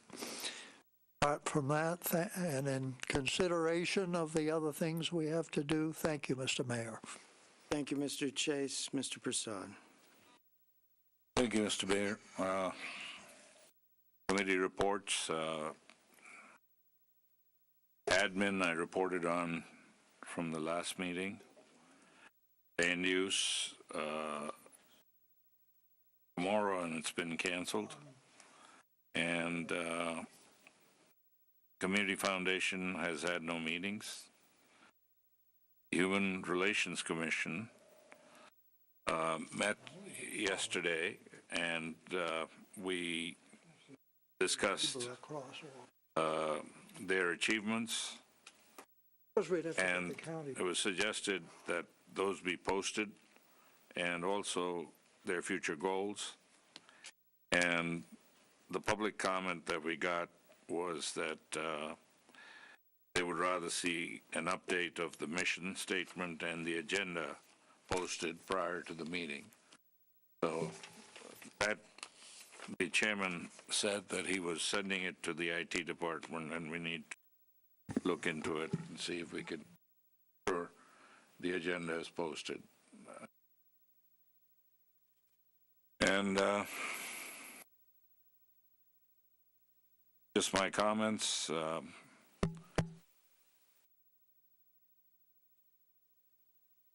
There's a lot that goes on, and people should realize that we still live in a democracy, and elections have consequences. I can stand in front of the White House and ask Trump to resign, but that's not going to happen. He is elected, and he is there. And a handful of people here or an article in a newspaper does not appoint you judge, jury, and executioner. The people that voted comprise 44,000 registered voters in Franklin. And yet, people take allegations, unproven, and present them as facts. Now, I decided not to screen, and yet that's not good enough. I made a commitment to the voters that I would finish out my term, and that's what I'm going to do. And trying to go after and tell my council colleagues that they're wrong, they already did what they had to, and that's where it stands. They have spoken, and to come and constantly badger them speaks of you. You have nothing to offer in an election year except come here and make these these signs and demand resignations, etc. But have you any constructive suggestions to offer to the people of Franklin? Yeah, that's all you have. You're a broken record. Anyway, thank you, Mr. Mayor. Thank you. Ms. Francois. Mr. Mayor, thank you. I'll be very brief. There is a free community health screening clinic this Saturday, March 30th, over at the Imperia. It's being given by the Sister to Sister Network. Also, our police department is being honored as getting an Outstanding Community Service Award, and our captain, Gregory Borland, at the breakfast will also receive a service award for a man on a mission. So hopefully the community will come out. The free community health screenings, you can get glucose screenings, cholesterol, blood pressure, body fat percentages, grip strengths, BMI screenings, and there'll also be information there about mammograms and breast health information, and it's free. So I just wanted to let everybody know, over at the Imperia, the screenings start at 7:30, the breakfast starts at 9 o'clock. It's $25. Thank you, Mr. Mayor. What was the date on that again? This Saturday, March 30th, the free screenings start at 7:30 over at the Imperia, and then the Health Summit, where our police department and our captain will be honored, starts at 9 o'clock. A breakfast, $25. That's great. Thank you. Thank you, Mr. Mayor. Thank you. Councilman Onijaka. Yes, Mayor. The last planning board meeting we had here, in fact, the issue of consulata came up, and it was the information we got that day was very interesting and very, very informative. To a point that most of my residents in Third Ward and in Franklin, they were all happy with the information they got about consulata. In fact, we can't wait to have consulata open. From that discussion, we understood clearly that the building will be very, very helpful and useful to everybody in Franklin, and most especially the Third Ward. So we can't wait to see consulata open. Thank you, Mayor. Thank you, Mr. Onijaka. Councilman Will Gualtieri. Thank you, Mr. Mayor. Real briefly, I'm actually surprised that Councilman Wright didn't mention this, but congratulations to the Franklin Warriors girls basketball team on the, I want to make sure I get this right, the Tournament of Champions. Right. Thank you. Okay, the Tournament of Champions. The 9th, they will be. So congratulations to the team. Thank you, Mr. Seaman. I'm not sure if you're still here or not, but for reminding me, like I asked, start of baseball season and soccer season is on April 6th. So hopefully the weather cooperates that everybody can get out and get some fresh air. I had fire prevention 2 weeks ago, or about a week and a half ago. Thank you to everybody, all the kids all the students that participated in the poster contest. I really wish I could draw anywhere near what you submitted, and there were some really great submissions, and hopefully next year we can get even more. Tonight we had public safety, but I'll defer that to Deputy Mayor probably for comments on that. And reminder, road surfacing season begins, I'm going to say April 2nd, so that you don't think I'm joking that it's on April 1st, but road resurfacing season is beginning. We're hoping to get out to a bunch of roads within the probably first or second week of April probably is, so in a bunch of stuff I think we'll start, right? Or around there, Mr. Manager? Yes, that's correct. Okay. And one last comment is I apparently spoke too soon on saying that we were hoping to be done with the Brookline project, but in a good way. At the same time, we're going to try to do some more infrastructure repairs in that area, so there will be a delay in the completion of that project. But it's to replace the aging water lines out there, or water mains out there, and connections, and then also resurface the road at the same time. So please be a little. I appreciate the patience that everybody's shown in that neighborhood, but we are doing this to make sure that our infrastructure is in place and sustainable for the next 50 years. So that's it, Mr. Mayor. Thank you. Thank you, Councilwoman Crystal Pruitt. I'll make my comments brief because I know we have a lot to still cover. I want to thank Dr. Karazi and the rest of the Interfaith Council for putting together the visual. I was able to attend, and it was a really, it's hard to say nice experience, but it was really thoughtful, and I thank you guys for putting that on. So I don't have the date, but there will be through the Senior Advisory Committee an open house in terms of senior services. I think we're looking towards the fall. I'll report back on a date, and I'll also report that I have completed my ride-alongs for this month. I would encourage the rest of my council colleagues, if they haven't done the ride-alongs with our police force, to do so. It has been a really unique way to see the township and also understand how our officers approach policing in our community. It has been really eye-opening, and I've been impressed with what I have seen thus far. Of course, I will continue to do this. It's a good way for me to understand what's happening in our township, as well as kind of having the ear and the eyes of the police and going back and forth and making sure that we're communicating both as a community with our police force and vice versa. So that's all I'll report for right now, and I'll defer a lot of the other reports to either the mayor and deputy mayor. Thanks. Thank you, Councilwoman. Deputy Mayor James Vassanella. Thank you, Mayor. So a few things. We had a public safety meeting tonight. One of the main issues we covered was wildlife feeding, and there will be recommendations coming forward in the near future concerning that. Also, the deer issue, I was the one who put it on there, as I've been trying to get the council to move towards some decision of whatever that may be. It may be do nothing, it may be do a lot of things, but upon a conversation with the manager, as he stated earlier, and the mayor, we want to be a productive meeting, and we thought that since we waited this long, it was worth, we can wait 2 to 4 more weeks to, hopefully in 2 weeks, to have a substantial discussion.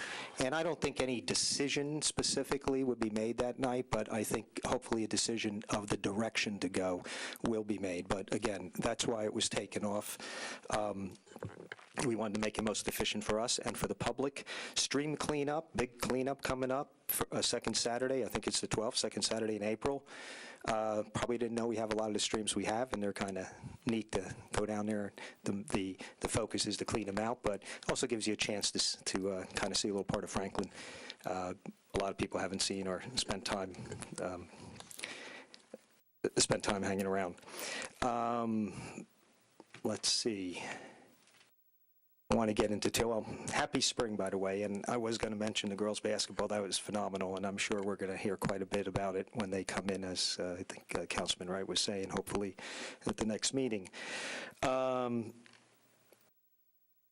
Something John Tibbs, I don't know if he's still here, had mentioned that wasn't exactly dealing with what he was saying, but it gave me a thought of the youth center.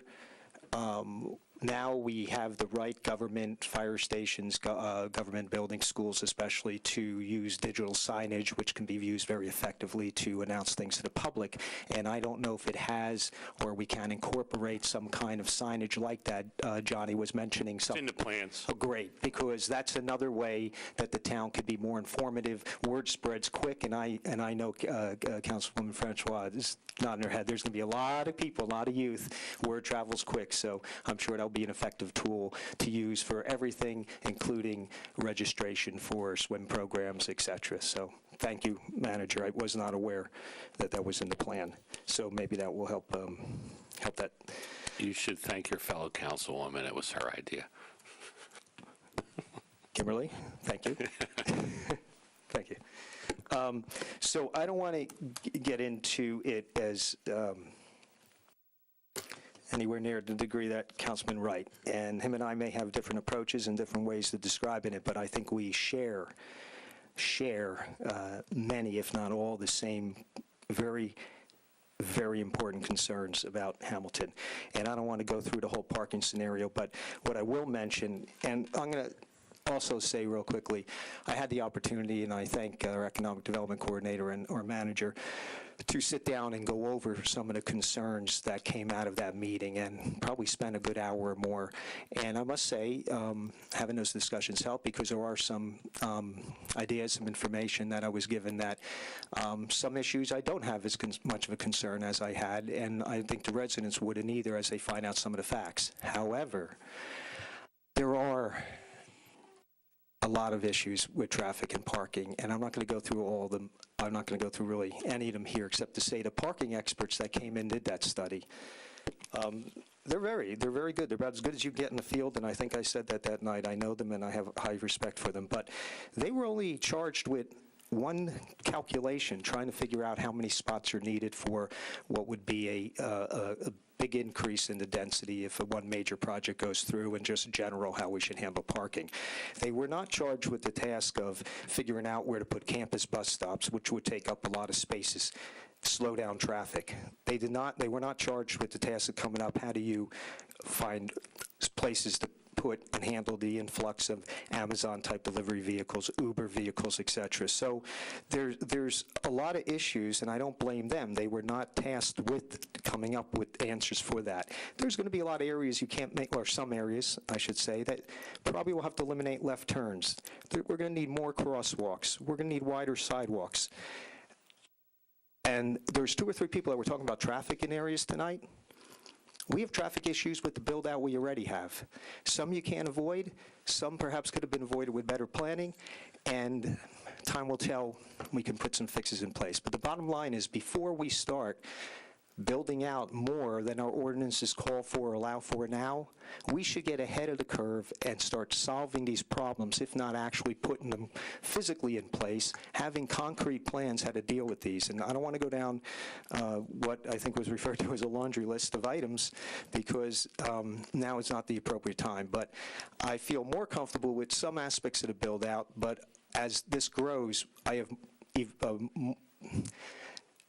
as strong concerns, or even stronger concerns, about some of these traffic and parking, because when you have an area where you just go drop in 500, 800 more people in a stretch of land where they weren't before, we have to be a lot more concerned with the quality of life of the people, both who live there and will be moving there, more so than the ratables we may be able to obtain from these developments. I'll leave it at that for now. But again, the traffic experts did their job. Oddly enough, they weren't asked to come up with figures of how much parking spaces are needed for visitors, which I found kind of strange. But, you know, there's a lot of other elements. Again, we're making headway, but I think we have a long way to go before I would be comfortable expanding the density or changing anything at this point. But let's see what happens. It's a work in progress. That being said, come out, support the stream cleanup, and sounds like we're going to have a lot of issues to deal with coming up this year. Oh, and one other thing I wanted to mention, I apologize, when I was doing the invocation, I was mentioning the Kevin Apuzio situation, which is an upsetting situation for me, and I forgot, although it was in my mind, to mention the tragedy of the shooting that happened in New Zealand that was mentioned earlier, and thank Dr. Krause again for coming through as one of the very helpful citizens and creating and keeping unity in this town, especially at times of crisis. Thank you, Mayor. Thank you, Deputy Mayor. Girls basketball, incredible, fantastic. Couldn't believe that shot from half court. Really makes you feel glad to be from Franklin. And thank you, Mr. Karazi, for the New Zealand meeting. You know, this week, I believe there were 2 suicides related to the Florida shooting. 2 students took their lives. So that tragedy goes on, and a parent from Newtown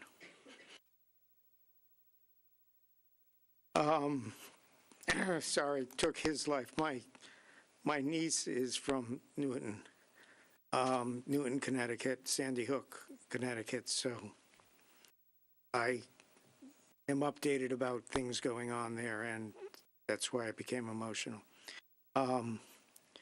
These tragedies need to be stopped. Fortunately, we have a good, tight town and people like Mr. Karazi who help us remember that. That's all I have, Mr. Manager.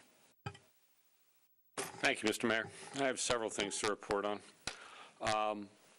The first is on Thursday, March 28th, this upcoming Thursday at 6 p.m., from 6 p.m. to 8 p.m. here in this room, The Engineering Division of the Somerset County Department of Public Works will be here to put on display the plans for the improvements to be made, the reconstruction of Amwell Road between Elizabeth Avenue and Wortman Street. Anyone interested in seeing what the county has planned for that section of Amwell Road can come here, and they will have people from their engineering division to answer any of your questions. That's, again, Thursday from 6 p.m. to 8 p.m., and it's Amwell Road between Wortman Street in East Millstone and Elizabeth Avenue. On Saturday, April 6th, from 2 p.m. to 5 p.m. in the Community Senior Center, the Recreation Department will be sponsoring Care, Share, Aware, which is an event targeting autism awareness. It's in recognition of Autism Awareness Month in April, but it's also for being run by the Township Therapeutic Programs and Parks and Recreation to kick off the Autistic Awareness Month. The event is a free community event. It connects parents and caregivers with much needed resources and for individuals with disabilities. Again, at the Community Senior Center on April 6th from 2 p.m. to 5 p.m. Representatives will be on hand from organizations in Somerset and surrounding areas that provide services to people of all ages who are living with disabilities. A little bit further into the future, April 13th, Saturday from 1 p.m. to 3 p.m. Again, at the Community Senior Center here in the Municipal Complex at 1 p.m. is the annual Bunny Jamboree for children ages 5 and older from 1:30 on, and from ages 4 and under from 1 p.m. The egg hunts for both of those age groups will be held. Non-perishable food items will be accepted to benefit the Franklin Township Food Bank, represented well here today by its director, Frank Hasner, for CDBG grant purposes. And then just one thing, a little pet peeve of mine, and I think it's probably a pet peeve of many people these days, is that the bits of information that are put out over social media and how they become somewhat viral, and there's this information that is put out there that is either half-truths or untruths, and in particular, there are a lot of things happening here in Franklin Township right now, and I try not to get into online disputes with people, but another thing that has been reported, and I just feel the need to make a correction. It was reported online that the land swap between the Township of Franklin and the Board of Education is not truly a land swap, because the building that the township is receiving from the Board of Education is already owned by the township, and that it was previously, in another life, the township municipal building. That's not true. For anyone who read that, I'm telling you now, that's not true. The land swap between the Board of Education and the Township of Franklin is for the buildings at the former Consulate Mission, and the township will be receiving the Middlebush School and all of the property on which the Middlebush School sits. The building across the street from the Middlebush School was the former municipal building, and we do own that already. The Board of Education will be vacating that as part of their master plan to move to the Consulata property, and we will take back ownership of it without a tenant. But the building that's being swapped is Middlebush School at the corner of Charles Street and Amwell Road. I believe its address is 1750 Amwell Road. Let's be clear. If you're going to read things online and you have questions, I encourage everyone, 732-873-2500, extension 6201. I will answer all of your questions about all of the things that the Township of Franklin is doing. Don't go to Facebook or Instagram or Twitter or any other social media outlets and just buy into everything that is said. Much of it is not true. So that's all I have, Mr. Mayor. Thank you, Mr. Manager. There are no council discussion items. Approval of the minutes. I present the following minutes for approval by the Township Council. Township Council work session regular meeting March 12th, 2019 at 7 PM in the Township Council executive session on the same day. Do I have a motion? Motion to approve. Seconded. Moved and seconded. Any corrections? Any discussion? Seeing none, Madam Clerk? Councilman Chase? Yes. Councilwoman Francois? Yes. Councilman Galtieri? Yes. Mayor Kramer? Yes. Councilman Oni Jaka? Yes. Councilman Prasad? Yes. Councilwoman Pruitt? Yes. Deputy Mayor Vasanella? Abstain. Councilman Wright?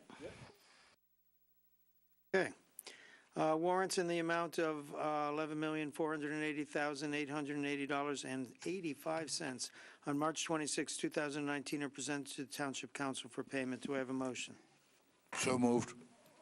Second. Moved and seconded. Any discussion? Anyone want to pull an item? Seeing none, Madam Clerk? Councilman Chase? Yes. Councilwoman Francois? Yes. Councilman Galtieri? Yes. Mayor Kramer? Yes. Councilman Oni Jaka? Yes. Councilman Prasad? Yes. Councilwoman Pruitt? Yes. Deputy Mayor Vasanella? Yes. Councilman Wright? The next item is the SFY 2019 Community Development Block Grant Program. I could torture you people and move it to the end of the meeting, but you have suffered enough. Application, presentation, and public hearing. Did you want to speak before the public hearing or as a member of the I public? just wanted to briefly speak before my applicants come up. Okay. Okay, just for the record, the township received a total of 18 applications for block grant funding for 2019 grant year. And the 2019 grant year will be the final year in our 5-year plan.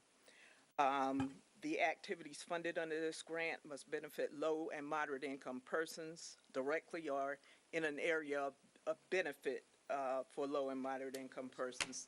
Last year, the township received $255,412. We expect to receive similar for 2019. We haven't received our direct allocation yet, but I expect it will be on time this year since the budget was approved for 2 years at one time in 2018. 15% of the grant can be allocated for public services, and the remainder of the grant is split between public facilities, program administration, and our housing rehab program. Tonight we have several of our applicants here to make presentations on their applications that they have submitted. Once they have completed their presentations, the applications will be forwarded to the Financial Oversight Committee for review and discussion.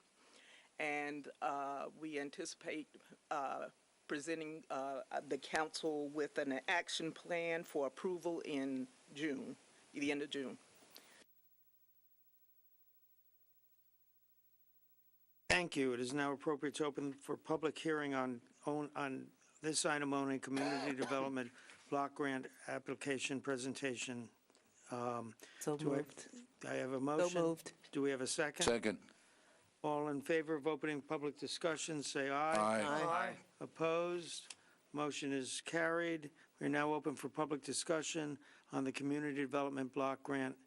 And anyone wishing to speak, come on up, name and address and your issue. Mr. Hasner will address why he moved the food bank and didn't knock on every door to tell them. I did, though. That's. You did, okay. Just read it on the social media. I was there. Okay. Can I give out just a little brochure? So Yes, for you, yes. Normally we don't, but If you need more, if you know who. thank you. For the record, Frank Hasner, Executive Director, Franklin Food Bank. We have 2 applications here tonight. One is for our community garden, which is an ongoing concern. We've been doing it as this would be the 8th year. We're growing produce on a property that is donated. All the labor is donated. Many of the plants are donated. We are looking for a grant to pay for some irrigation equipment, some hand tools, gloves, the like, so that some of the volunteers can contribute. It's a $1,500 request. It's been good enough to get us going. People love it. We're growing our own food, getting people fresh food. Second application, I'm going to go pretty quick on the applications because I believe you have the material. Although this one does cut to specifically what we're doing. We have moved. We are in 224 Churchill Avenue, about a mile away, still in one of the lowest income census tracts in the county, not only in the township. And I can address, I would tell you, anybody who wants to come over, see what we do, we can address the location and the way we're delivering food. The critical part that we're doing is client choice. People can come now and choose their own food. They don't have to come once a month. They can come once a day. You can come. We allocate points out based on family sizes. So larger families get more points a week. They can carry points. It is just a wonderful system, and it's being very, very well received. And there's nothing like seeing it. The mayor was out to see it when we just did a pilot on it. And it's amazing. But I would invite you to come see it now in full glory. Clients are waiting a little bit, but they're very happy. Why give somebody peanut butter and jelly when they've got 3 of them in the cupboard and they have no pasta and sauce? Take what you have, and it's very accommodating. So one of the problems we have with this situation right now is the area that is the market is a little bit too small. We're leasing a much bigger building, but it's a lot of warehouse. What we need to do is expand backwards a little bit into the warehouse. Drop ceiling, walls, so that we can control the temperature. Right now, if you open the bay door and somebody's coming through the sliding door, there's a cross breeze will carry all the food out, including the peanut butter, and a couple clients. So we need to enclose that. The other thing we need to do right now, we're working off some tables. We need to put counters there that are handicapped accessible, that people can put out their food so that we can then use hopefully our new software system and count the points. We are setting this up like a small market. So we've requested a $13,000 grant to go towards that. We're going to have to contribute some money, and hopefully some stuff will also get donated. Is there a time limit, Mr. Mayor? I'm not going to go crazy. I just wanted to, You can, an hour? You can only go. Because I have a little checklist. You can only go half as long as Mr. Wright. So as long as you'd like. I'll fall down. I think it works for giving you the information about what we're looking to do and what we're looking for grant monies for. I would encourage you guys to come out and see the place. It really is. It's very exciting. But we need all the help we can get. There are considerable costs involved with this, both from an infrastructure and operationally. Just come and see it for yourselves. And the other thing is, please come and support the Tour de Franklin. The tour is April 28th. I did not prompt the citizens to come up and talk about it, but I wish I could take credit for it. That was well done. Empty Bowls was great also, and we thank you for all your support up to now. The truth is, without the support over the years from the council and CDBG grants specifically, we would not be where we are now. We've been able to continue to upgrade, to continue to move forward, and hopefully with your support, we can continue to move forward. So at this point, unless you have questions, I'm good to go. Do you have a sign up saying where you moved to? Yeah. At the old location? We do have signs all over. Every client in the last 5 months that came, we also gave them a notice that we were moving. That may not be true. We may have done it the last 2 or 3 months because we didn't want it to until we knew for sure that everybody was going to move over to the new facility. But there's a sign on the old door that says we moved to. Okay. Absolutely. You All should be right, able to so find it. anybody And can we're less find than a it. mile away. I mean, we're on Churchill Avenue instead of Millstone, so it's pretty close. I'm gonna come over and see it. Please. I You will. really should. All the councils should go. We're open Saturday mornings too, if that fits your schedule. It's like 9 to 1. Okay. It's a little busy then, but maybe that's even better yet. You see it in its Right. all of its activity. So I just had one question, Mayor. Yes, sir. So, great. It's absolutely wonderful what you're describing and everything I hear. Everywhere I go, every event, I shouldn't say many events I go to, there's always a component And one time I was a volunteer, and I show up in the last minute and said, okay, your job is going to be to collect. We put a word out. We want everybody to bring canned foods and all of a sudden we had garbage cans full of stuff. There was a night of winners raffle at St. Matthias. But anyway, you obviously have a good support and structure and mechanism in town. Do you plan on being at this location and I say this because as the township grows and as unfortunately hunger issues have not been solved, and unfortunately probably won't be for a long time. Do you plan on being there for decades, or do you have more build? I'm just trying to get an idea of it is a lease your situation. long-term. It is a lease situation. We would have preferred to be able to purchase it, but the landlord was not selling, and it's hard to find that kind of building in the area that we want to stay in. So it's a 5-year lease with a 5-year extension. If something came up that was marvelous, the landlord would let us out. If you asked me if I was going to move right now after I just moved the whole facility. No, I was just wondering the type of renovations that you're doing, if it's part of a real long-term plan or you're doing it in a way that you could take some of the stuff and move it if you ever moved, or go ahead. Yeah, we anticipate that we'll be there for at least 10 years. And if something else comes up, then obviously we're not going to ignore a great opportunity, but it's the plan to be there for 10 years. Thank you, and the best of luck, and I hope to get down there soon. Thank you. Mayor, Yes, ma'am. may I ask a quick question? Yeah, absolutely. Hello. Hi.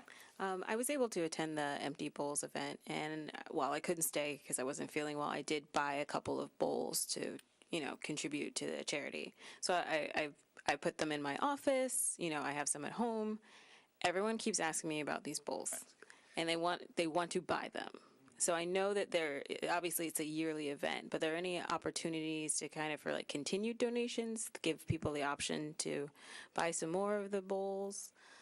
I had approached the folks who ran the event to see if they would bring the bowls to the bike tour. They weren't real receptive to it, but I can mention it again. They're the ones that made the bowls, so it would really be up to them. Previous to that, the high school had done bowls and sold them at Canal Fest, which is another event that we used to run, and it was a big hit there. So I think it is worth pursuing. As you can tell, we try to do whatever we can to raise funds. So I appreciate that input, and we will make sure that we get information out to those folks, or perhaps others, that there's a big demand for that. Yes, because they're trying to steal mine. So if you could make them available, I'll make that'd sure be great. I put that across. Mr. Chase. My wife and I attended Empty Bowls, and it was a really great occasion. Good food and good bowls. But my wife asked me, what part of the donation is tax deductible? It should have been on a receipt. The answer is, double check with your accountant, but it is the amount that you donated minus the cost of what was given out. It may be that it's de minimis, but your accountant should be able to tell you. So, and we should have given you a receipt. It's you who would know. Yeah. An accountant wouldn't know what the value of what was given out was. You might. Yeah, I guess the ball might actually have value. The dinner may have less value. I will check into that and get back to you. Thanks very much. You're welcome. Anyone else with any other tax advice? Mr. Prasad? Yeah, no, just thank you, and, keep up the good work, and good luck with the expansion.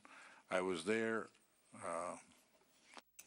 had some leftover turkeys, and now is the time to come and deliver them, according to your vice president. Any time is the time to deliver. Yeah. No, your place was full before. We're always welcome to donations, but thank you. And it really is a community effort, as you can very well tell. Thank you. Thank you. Anyone else?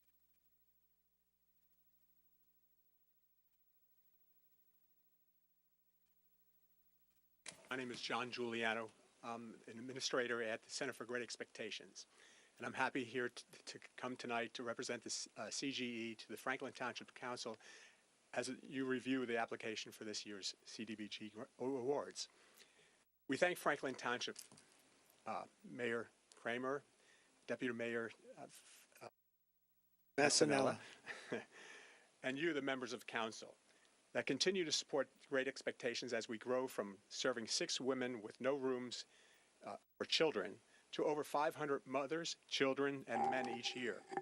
We thank you again for your support of our uncompromised continuum of care as we continue to grow from our residential treatment programs, Katie's Place, outpatient program, and our supportive housing at Avalon, Somerset for 16 families.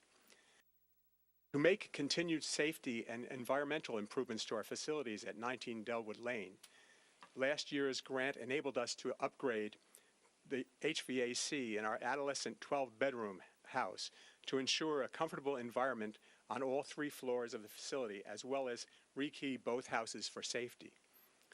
This year we're asking for $27,676 to upgrade the HVAC units in the 8-bedroom adult house, and to refit all the lighting, interior and exterior, with LED fixtures and bulbs. The estimated annual savings once both houses are completed is $14,000 annually. This work will be done through New Jersey direct install program, saving CGE over $20,000. We thank you for your consistent support of Katie's Place and ask for consideration of our 2019 CDBG request for $20,000 to assist with program salaries in this critical program. We understand the limits of public service support and are appreciative of your help in some amount towards this budget of $369,000, which receives less than 25% government funding. Great Expectations mission statement speaks of a safe place, a safe presence, and a safe path. This is one promise to our traumatized young women who need our services to break the cycle of abuse, neglect, addiction, and homelessness.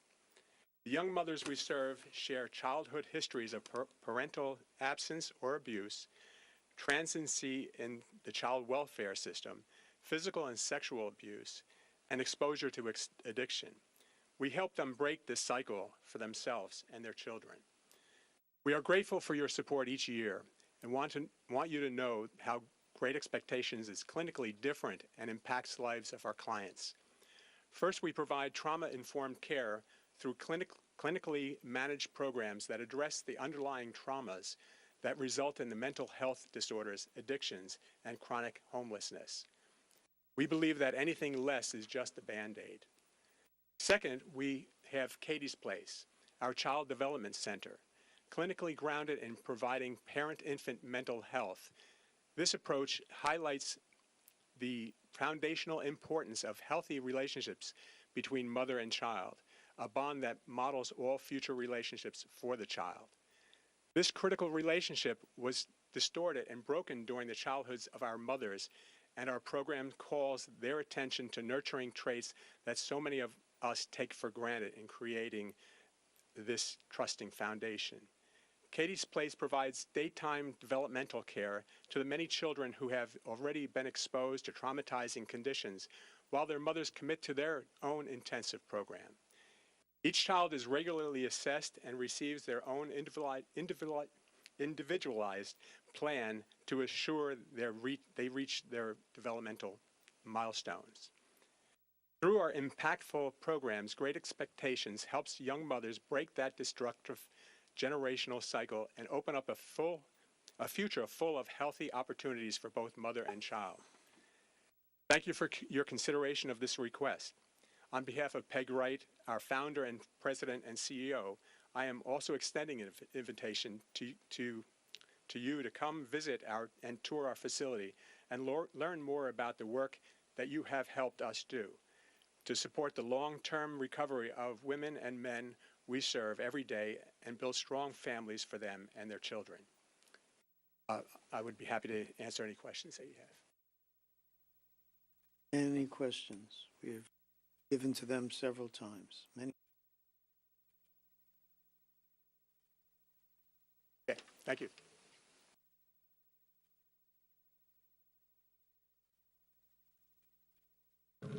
Good evening. My name is Sharon Clark. I'm the Executive Director for Central Jersey Housing Resource Center, and we put in a CDBG, and I feel like as an agency, whenever I can, which is almost every year, that you take your time to look at the grant requests, so I want to be here to answer any questions you might have. We're a nonprofit that's been around for approximately 30 years helping the community. We're located in Raritan, but luckily you have a very wonderful facility right across the parking lot, so quite often we hold things at the library. We hold it in the evenings, and we also rotate and hold programs on Saturdays. So we ask for funding for CDBG, which comes under the services pot that Deborah Mitchell explained. So, for example, many of you might know, to get any kind of housing, which we 100%, our mission is we want people to have safe and decent housing that's affordable to them. So one of the big issues is we're one of the most expensive areas in the United States, and unfortunately it takes a lot of money to get a rental. And because it isn't just about the money, people also have to be able to meet the credit and the background checks. So we start going to some of the shelters that are mentioned tonight. People are in transitional housing, and we go and partner with them and speak of what they have to do so that they can move up the housing ladder. Every program we have covers fair housing. April is the anniversary of the Fair Housing Act of 1968. I just came from the Freeholders Office, where they recognize April as Housing Month in the whole county, and so it's very important. We're also the Fair Housing Office for Somerset County, so if anybody feels they've been discriminated against, if they have any issues with mobility and their needs aren't being met, they can come to us.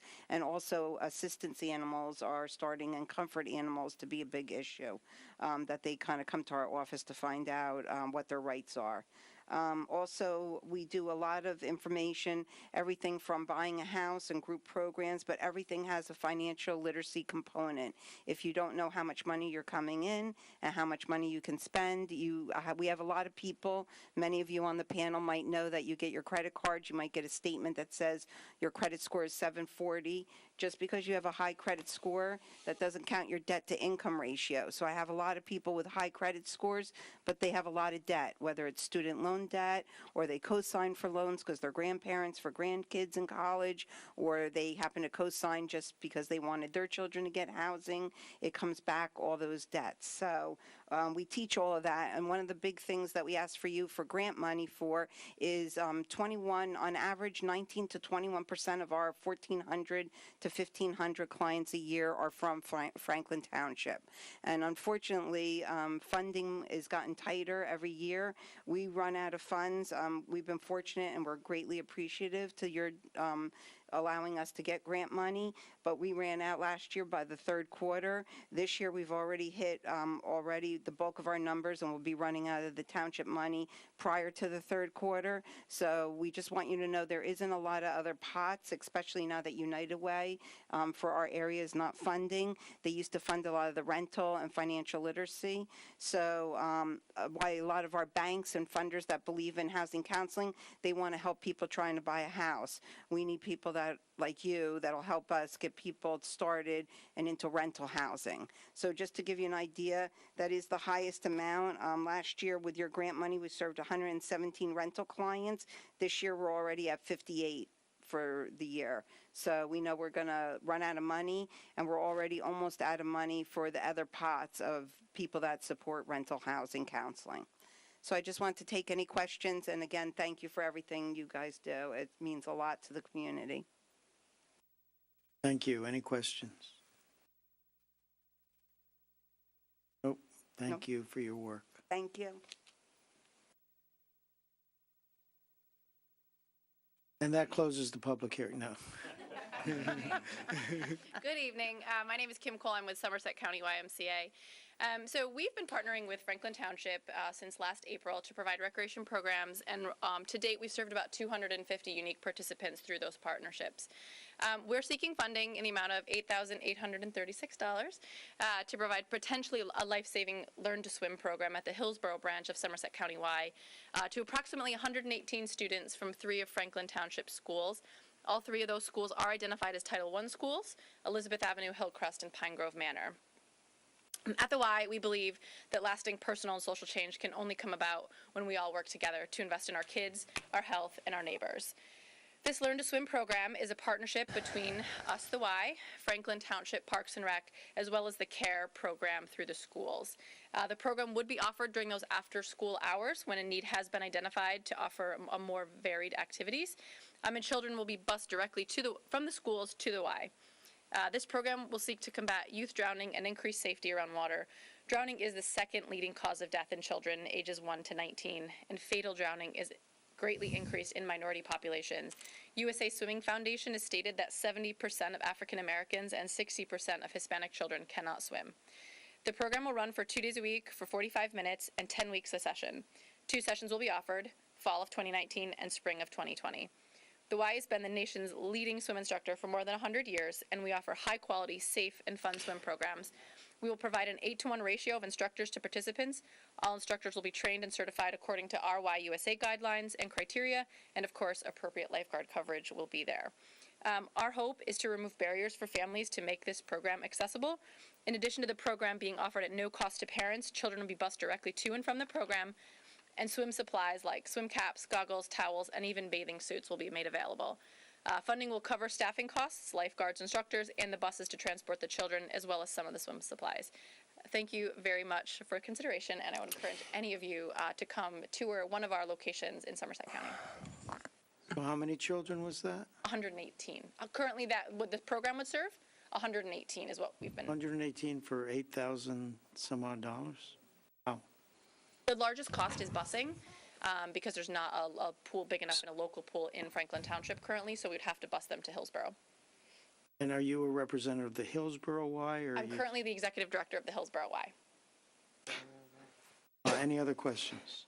I do, yes. So if there was one skill, one sport, one hobby I would ever recommend anybody of any age starting out with a young child that they do is swimming. I've done it. I need to get back to it. So especially the life-saving skills, because those drowning things are, unfortunately, you hear now and then when it makes a splash in the summer in a newspaper, a news story, but it is an ongoing problem. That being said, I went to Pine Grove School many, many decades ago. Is it really practical? I admire the program. Mm-hmm. I'm looking at it. To go from Pine Grove, it could be easily a 45-minute drive, depending where you're going in Hillsborough, especially with a bus and whatnot. Is there no facility? Just give it, College Avenue Gym is about a 4-minute ride or 8-minute ride, whatever, that you could do this program, but especially because of the cost aspect of the busing that I was thinking of before you mentioned it, and the logistics that you could serve more children, perhaps.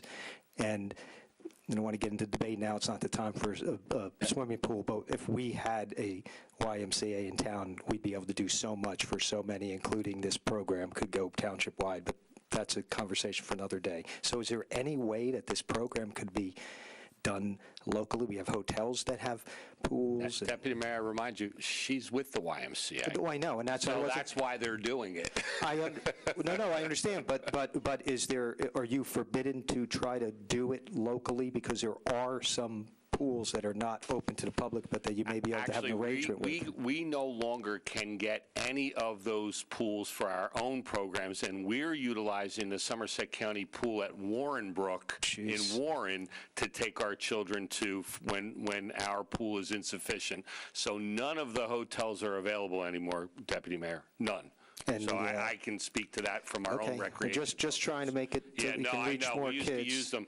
One of the hotels isn't even there Or some anymore. of the apartment, some of the newer, more, I'm going to say, luxurious apartment complexes. So we've relied heavily, too, on the Recreation Department to guide us in any of that, and it doesn't seem feasible. Okay, no, and I'm sure they know what the realities are. I just...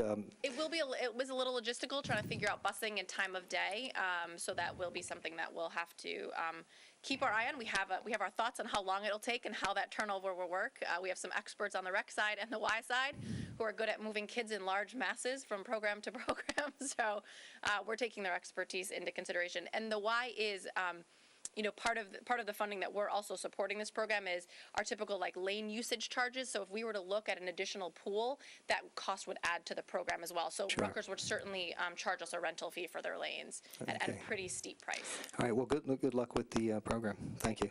Thank you. One more question. Is this a brand-new program, or it's already existent?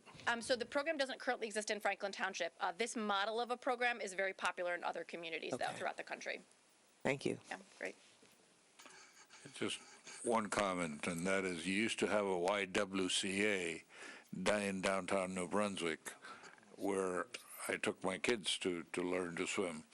And I used to swim there myself, and then it became, went out of business, and now there's a bank in that building, corner of Livingston and near States Theater. Street. So anyway, we'd welcome you here anytime. We can make it happen, so, Well, we certainly believe that swimming and learning to swim is not a privilege, but certainly a life skill that everyone deserves. So thank you. Agreed. Thank you. Thank you for your work.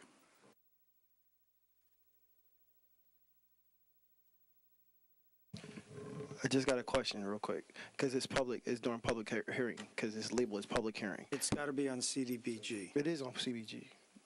All right, so the question is just, this is directly for town council. So now that we know that we got multiple applications, we go through this every year. Actually, the hearing is on CDBG application presentations. It says presentations and public hearing. It says CDBG application presentations and public hearing. And public hearing. And public hearing, okay. Yep. Go ahead. Correct. Yep. So specifically because we're going through this growth process in our town with a lot of programs that we want to do for the kids, and we've been some of this stuff we've been neglecting. I ask this question almost every year. Once we go through our process of proving what we're going to do, are we looking at trying to send some of these applications up to the county office to actually maybe support some of the stuff that we can't do, because our town is not getting any smaller. We have limited amount of funds that we can actually fund this, and with our Parks and Rec department and everything else, we have limited amount of resources that we do. The question is that, are we going to ask the freeholders that we actually just help get elected to actually support some of the stuff that we actually have in this town? Again, if we're going to work in unison with Hillsborough and other programs that want to work with Franklin Township, are we holding our freeholders accountable to support what we're doing in this town? Because again, our youth, our participants, they go to schools all over here. They, saying they have family and friends that work in this other town. Are we working as a collective body to work with the county people to support what we're doing in this town? Because we have hit a population growth and we're not stopping. So again, the question is that after we go through our application process of approvals, are we going to go up and try to get more money from the county to support some of the stuff that we're doing? That is out of the community block grant. Thank you. Thank you. Anyone else wishing to speak?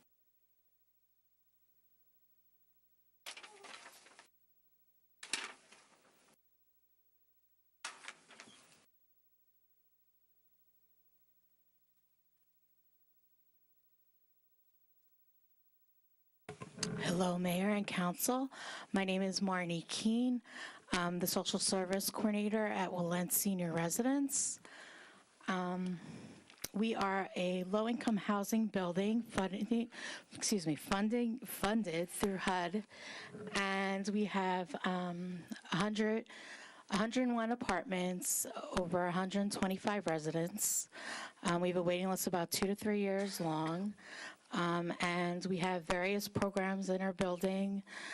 We have a wellness program that focuses on medical, spiritual, social, financial, health, and well-being of the residents. We have activities, trips. We help residents with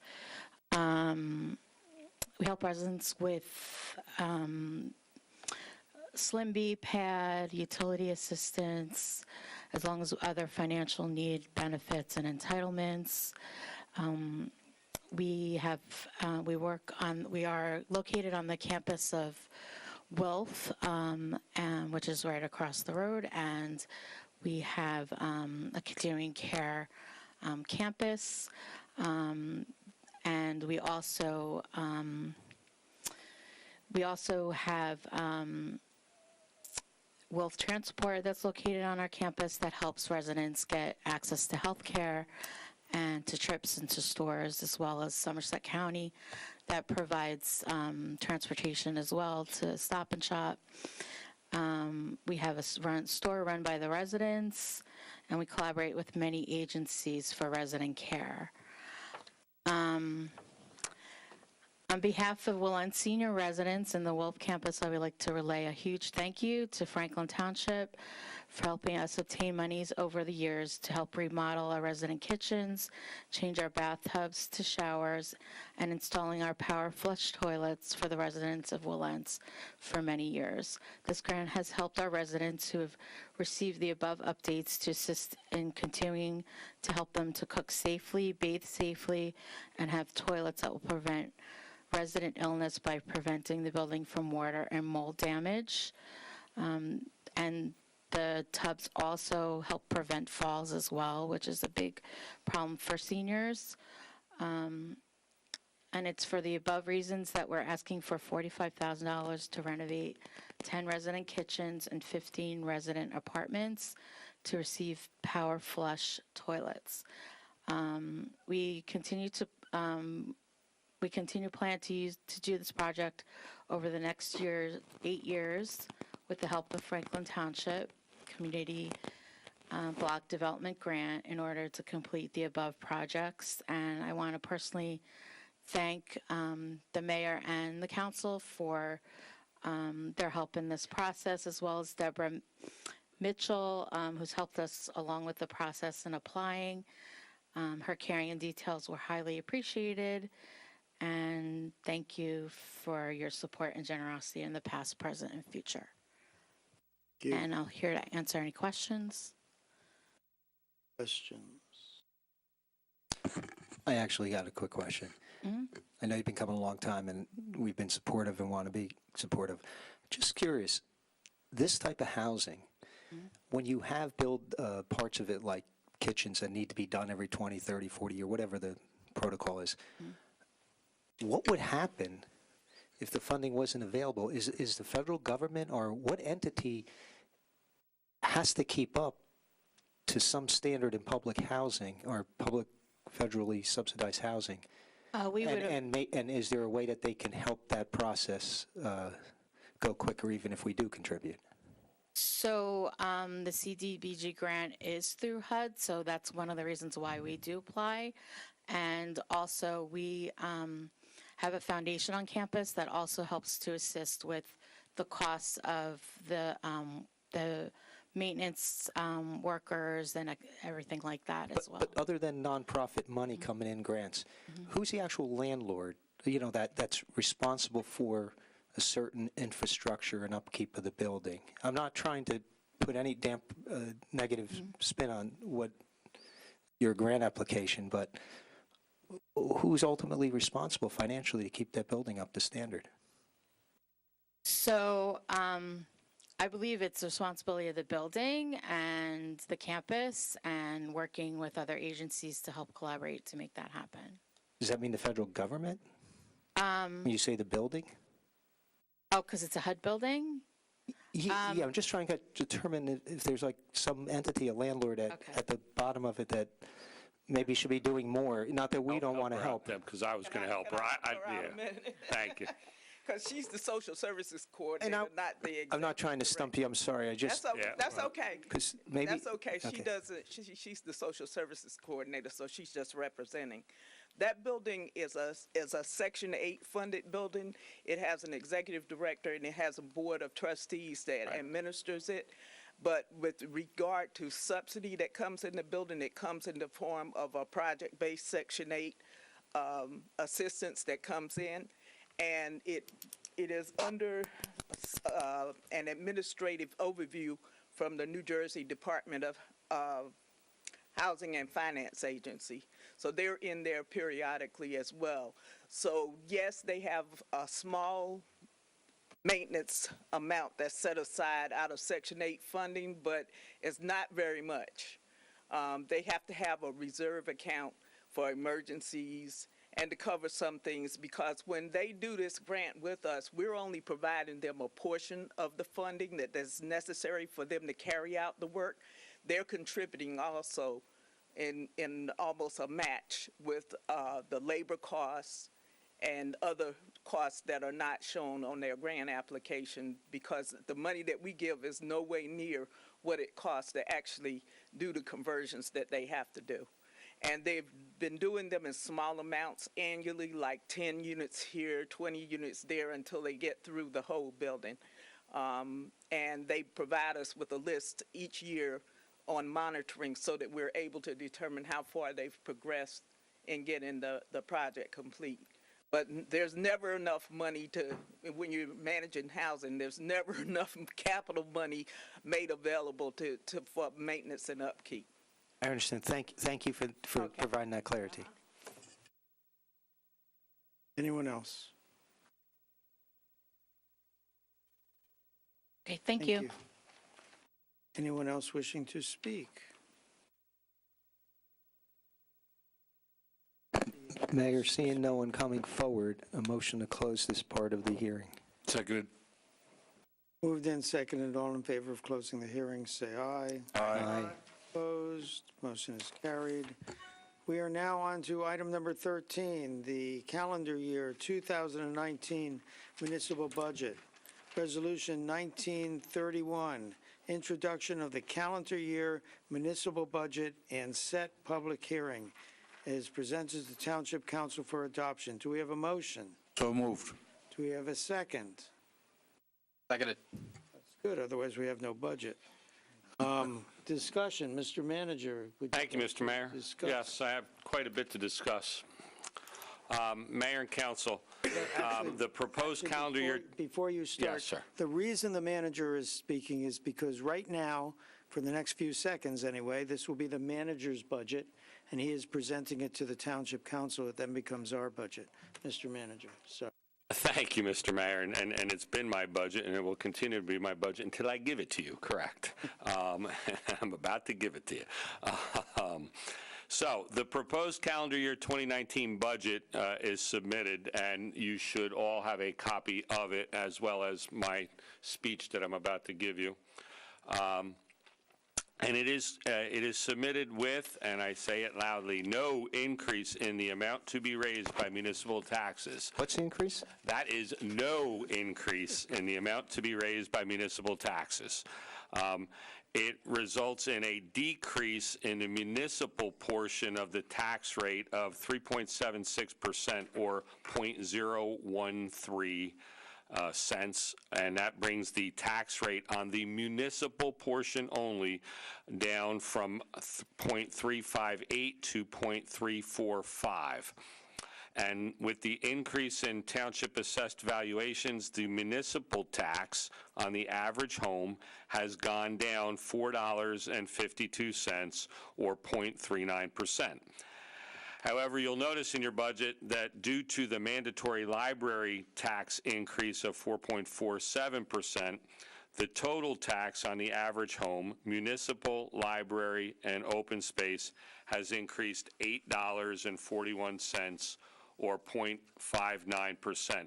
The average home this year is at $336,467, up $11,394 from last year's average home value of $325,073. That's an increase of 3.51% over last year for the average home based on valuations.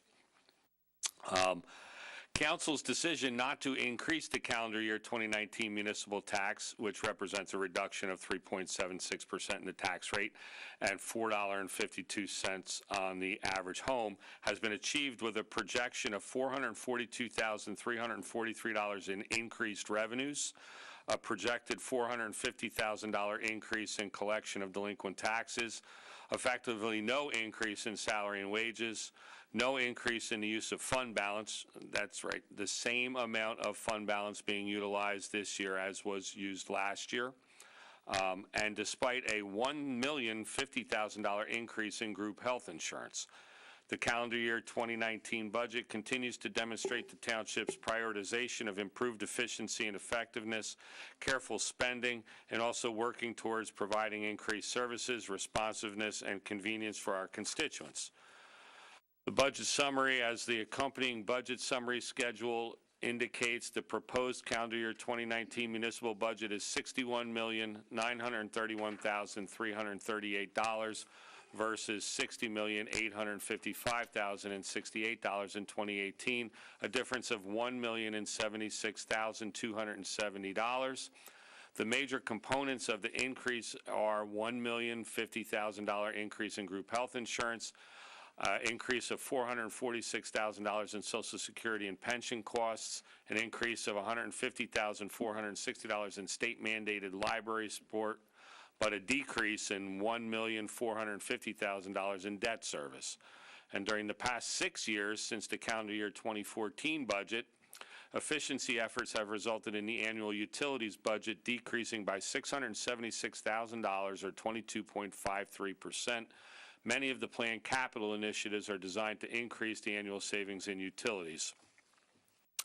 Franklin Township's assessed valuations for 2019 have been set at $10,198,322,683. This represents an increase of $391,131,436 over the 2018 value of $9,807,191,247. I just like saying those big numbers, or 3.99%.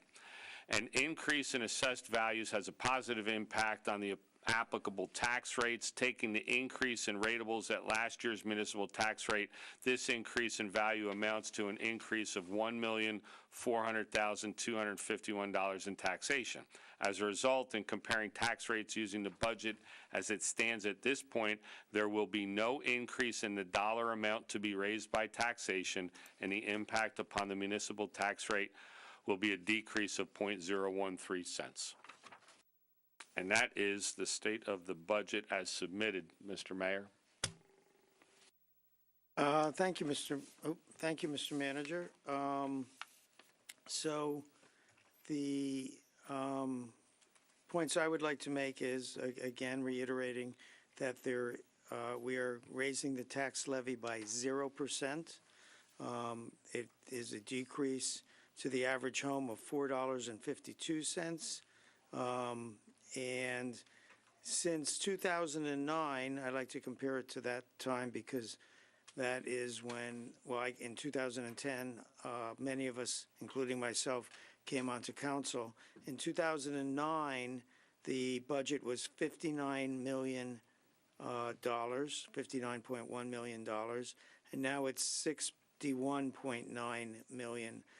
So that's a 4.6% increase in 10 years, or less than 0.5% per year. The consumer price index is up about 19.2%, or almost 2% per year. So we're beating the consumer price index by about 1.5% per year, or again, 4.6% to 19.2%. So we're at roughly a quarter of the rate of interest. Yet we are continuing to provide services, in fact, more services. We are building a youth center. We are doing the land swap that's going to cause a community center to be built or refurbished on the Consulate of Missions. We're building parks. We're preserving open space. So we are moving this town forward. Since I've been mayor, the tax increases, the levy increases have been 1.75%, 0%, 0.5%, and 0%, or 2.25%. During that time, so in 4 years, 2.25%. During that time, the consumer price index is up 7.7%. So I think the council is working very hard on keeping this budget as low as possible. It was actually in a debate 8, 10 years ago, when now Mayor Kelly, or former Mayor Kelly, was running for council. He said the only thing that council can do to hold down taxes is to control the budget, and I think we've done an excellent job of that. So with that, Mr. Mayor, could I just add one other thing, just Yes, as a side note here? So, an interesting story for those of you, there's not too many people in the audience here, but an interesting story for the people who watch it later. On Saturday, I got a call from the mayor about the report that I just read to you that actually had a mistake in it. And it initially said that there was a pretty significant increase in one of the lines of the budget, and the mayor questioned it, and I said, that just can't be. And he prompted a kind of an arduous task, I will say, that for the finance officer and myself on Monday morning as we poured through it to try to figure out exactly what it was that the mayor was saying, and he was right. I mean, it was like I knew you were right, but and you were right. And had we not found that mistake, we might not be having this discussion the way we're having it today. I think we probably would have been looking maybe at a small tax increase that we didn't need to do because you saw something that jumped out at you, and so I do give you credit for finding that. It probably would have gone through because where it was not something that was so readily apparent to everybody, and so you should take credit for that because you, and I take credit for answering the phone on a Saturday, but but it was, you were right, and I knew that something was wrong, and when it was found, it was just one of those things that very easily could have slipped through, and we could have been raising taxes today instead of keeping them flat. So nice catch, boss. oh, thank you. I've been staring at budgets for 16 years. Well, I guess 6 of those years, 7 of those years before I got on council, and then since I've been on council, I've been on financial oversight, and something just didn't look right. So I did call the manager, and we were actually planning to have a 1% tax increase before that, and this correction, it didn't save us any money. We weren't going to spend the money, but we were going to budget money more than we were going to do. So we were going to take money from the homeowners that we didn't have to. So we left it in their hands, and it just looked at me. There was just something wrong. And the people who prepared the budget were down in the weeds, and I get to look at it from a higher point of view, and it just didn't look right. And I thank the manager and the CFO for digging through and finding the error. So all's good. 0% tax increase. Does anyone have anything else to say? Any other discussion on this? I will say that the Financial Oversight Committee unanimously approved this. So we have a motion and a second to introduce. Madam Clerk. Councilman Chase? Yes. Councilwoman Francois? Yes. Councilman Galtieri? Yes. Mayor Kramer? Yes. Councilman Onijaka? Yes. Councilman Prasad? Yes. Councilwoman Pruitt? Yes. Deputy Mayor Vasanella? Yes. Resolution 1931-32, a self-examination of budget resolution as required by DCA is presented to the Township Council for adoption. Do I have a motion? So moved. Do I have a second? Second. Moved and seconded, and I'll be quite honest here, I don't know what this is about. It's some kind of required something. It allows, in years past, every year you would have to submit your budget to DCA for approval before you could adopt it. This allows you to do it on a cycle now, that there are years that you can do it self, as long as you're within the guidelines and you have your auditor review it, you not have to submit it to DCA before it gets. That's it. Okay, cool. So we have a motion and a second? Or do we have a motion and a second? Yes, we do. Yes, we do. Any other discussion?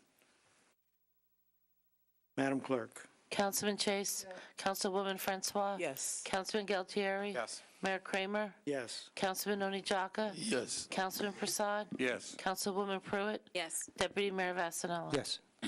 Ordinance 4278-19, ordinance to exceed the municipal budget approximation limits and to establish a cap bank.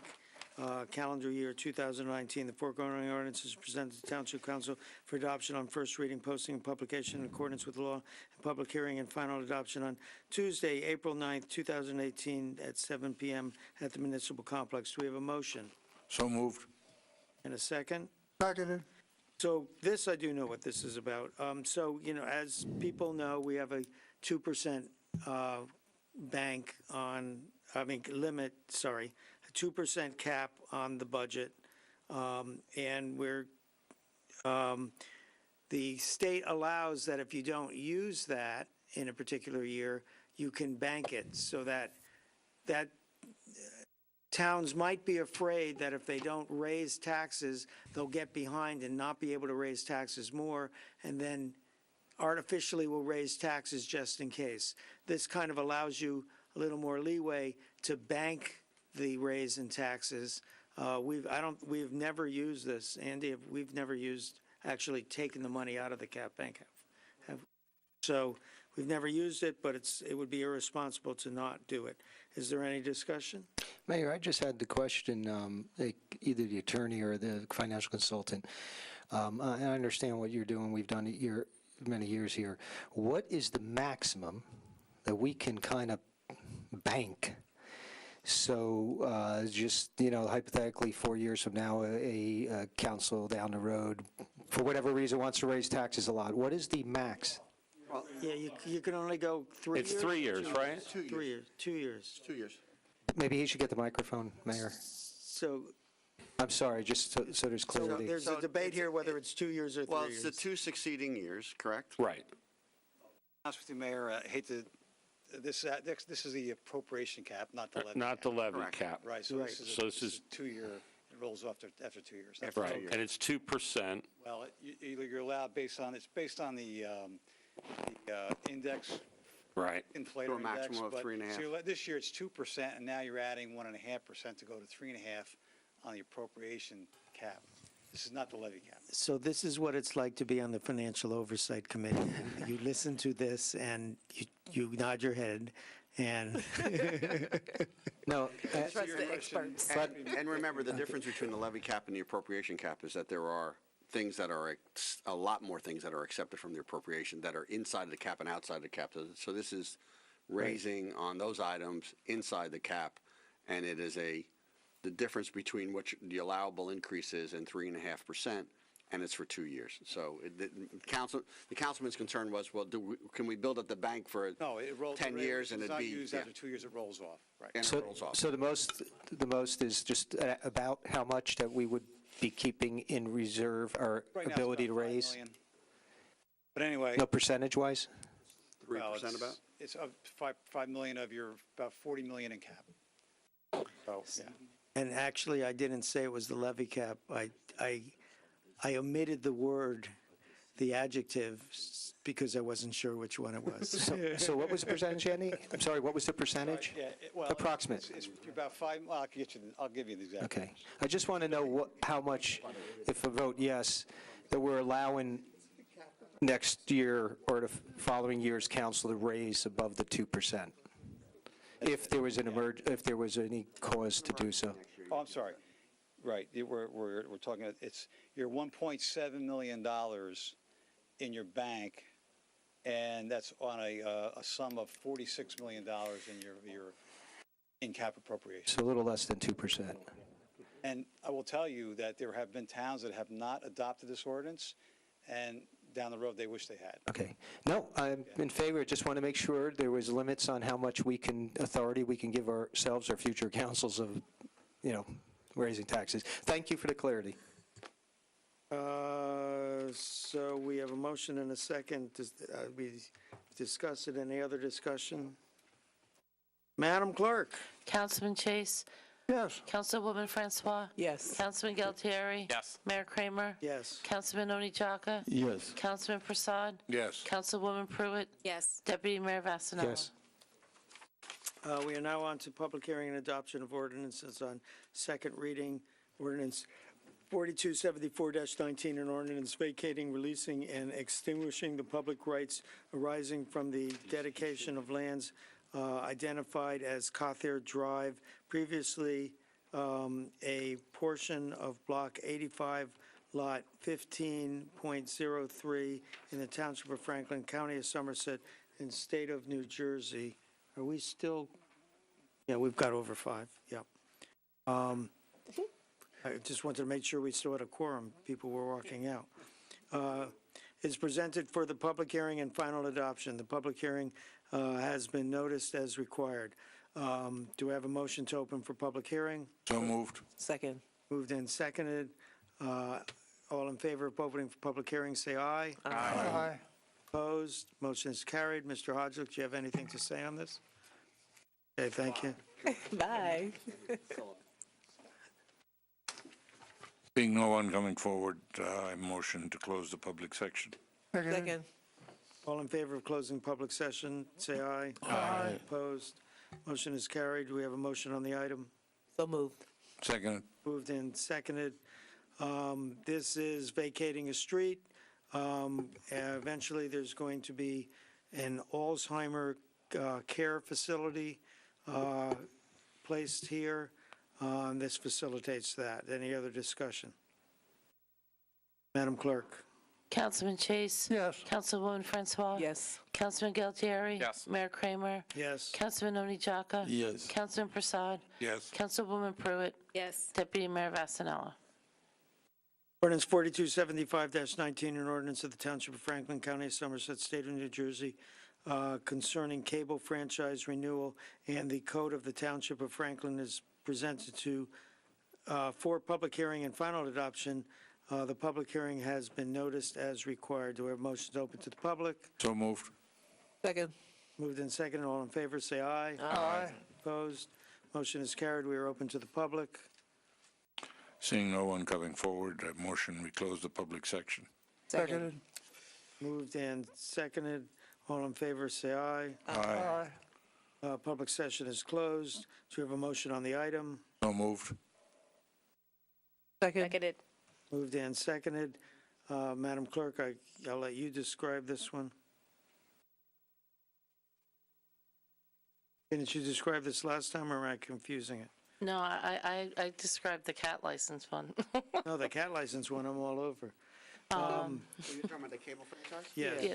So this, at the time we adopted the you cable, got it, okay. at the time we adopted the cable renewal, there was what we'll refer to as a side letter. There were some extraneous issues that we had agreed to with the cable provider. In our last go-around, we did it literally as a side letter to the ordinance. This time around, the Board of Public Utilities required us to adopt it as part of the ordinance. So it's a technical amendment to incorporate the items that were in a side letter, but now to become formally part of the ordinance as required by BPU. Thank you. And it has to do with the maintenance of some of our internal It's our fiber network, optic cable. Our fiber optic cable. Any other discussion? Madam Clerk? Councilman Chase? Yes. Councilwoman Francois? Yes. Councilman Galtieri? Yes. Mayor Kramer? Yes. Councilman Oni Chaka? Yes. Councilman Prasad? Yes. Councilwoman Pruitt? Yes. Deputy Mayor Vasanella?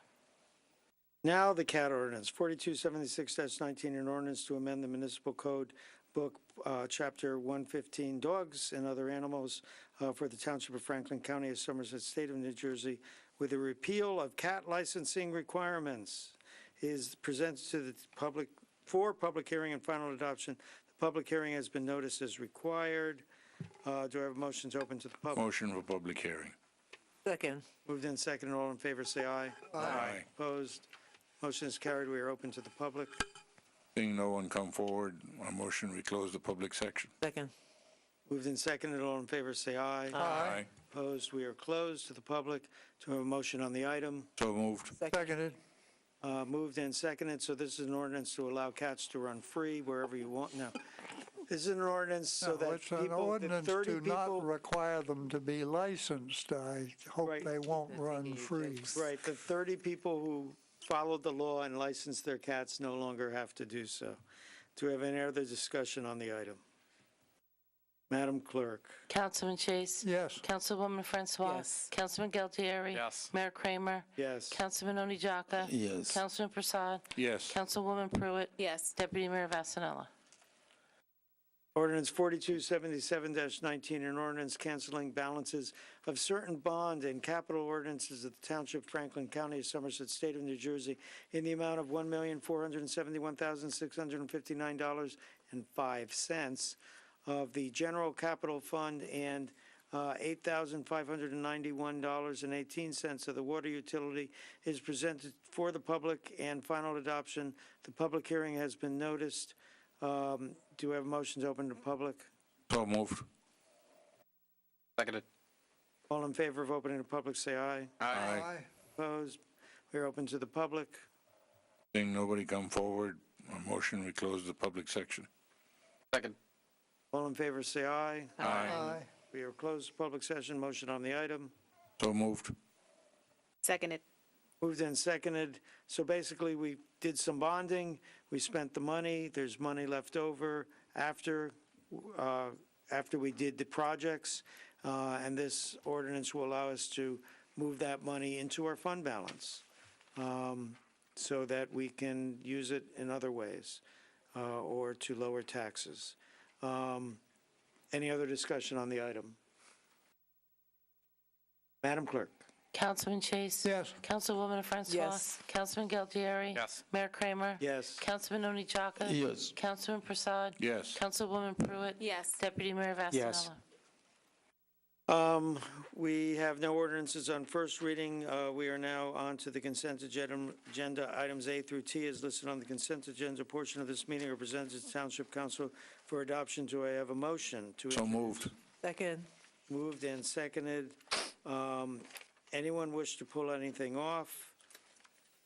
Out of respect, I'm going to pull the first item off, renaming Griggstown Native Grassland Preserve to John Clyde Memorial Native Grassland Preserve, just because I think he deserves a separate vote on that.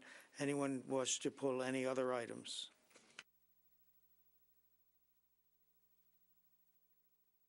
All the other the lawyers, what other resolutions to be voted on separately? So those are awarding CDBG housing rehabilitation and a special permit for the Garden State Track Garden Club for a race. So you can add them. I'm understanding that you have Mike, a number of. Mike? I apologize. You have a number of items that are to be voted on separately. There's none of them that legally require. They just were added late to the agenda. Do I have My question was, do you want to add them to your consent agenda? So do I? I would motion How do to- we do that? I would, A motion to add them to the consent. I would motion to move those to We the, have a motion. Go ahead. to the consent agenda, Mayor? Is that- Second. Motion to add to this consent. We have a motion and a second. Any voice vote. discussion on adding to consent agenda? Seeing none, we'll do that by acclamation. We're not voting on the items, just voting to add to the consent agenda. All in favor, say aye. Aye. Opposed? So they are now added to the consent agenda. Anyone wish to pull or discuss any other item on the consent agenda? Hearing none, we are voting on items B through T and the items to be voted on separately. Madam Clerk.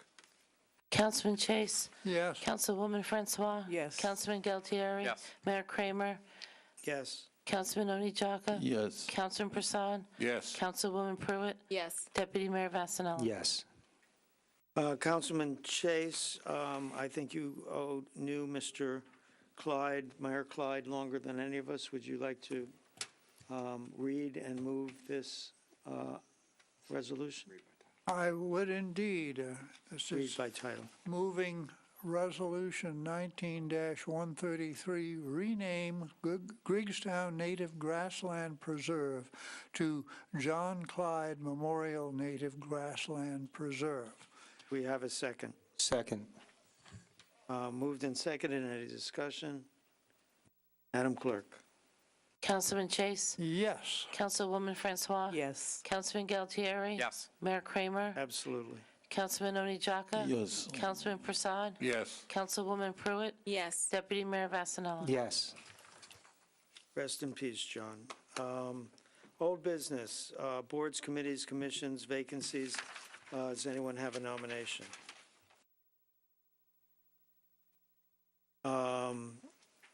Hearing no nominations, there is no executive session. Would anyone like to hear Councilman Wright speak again?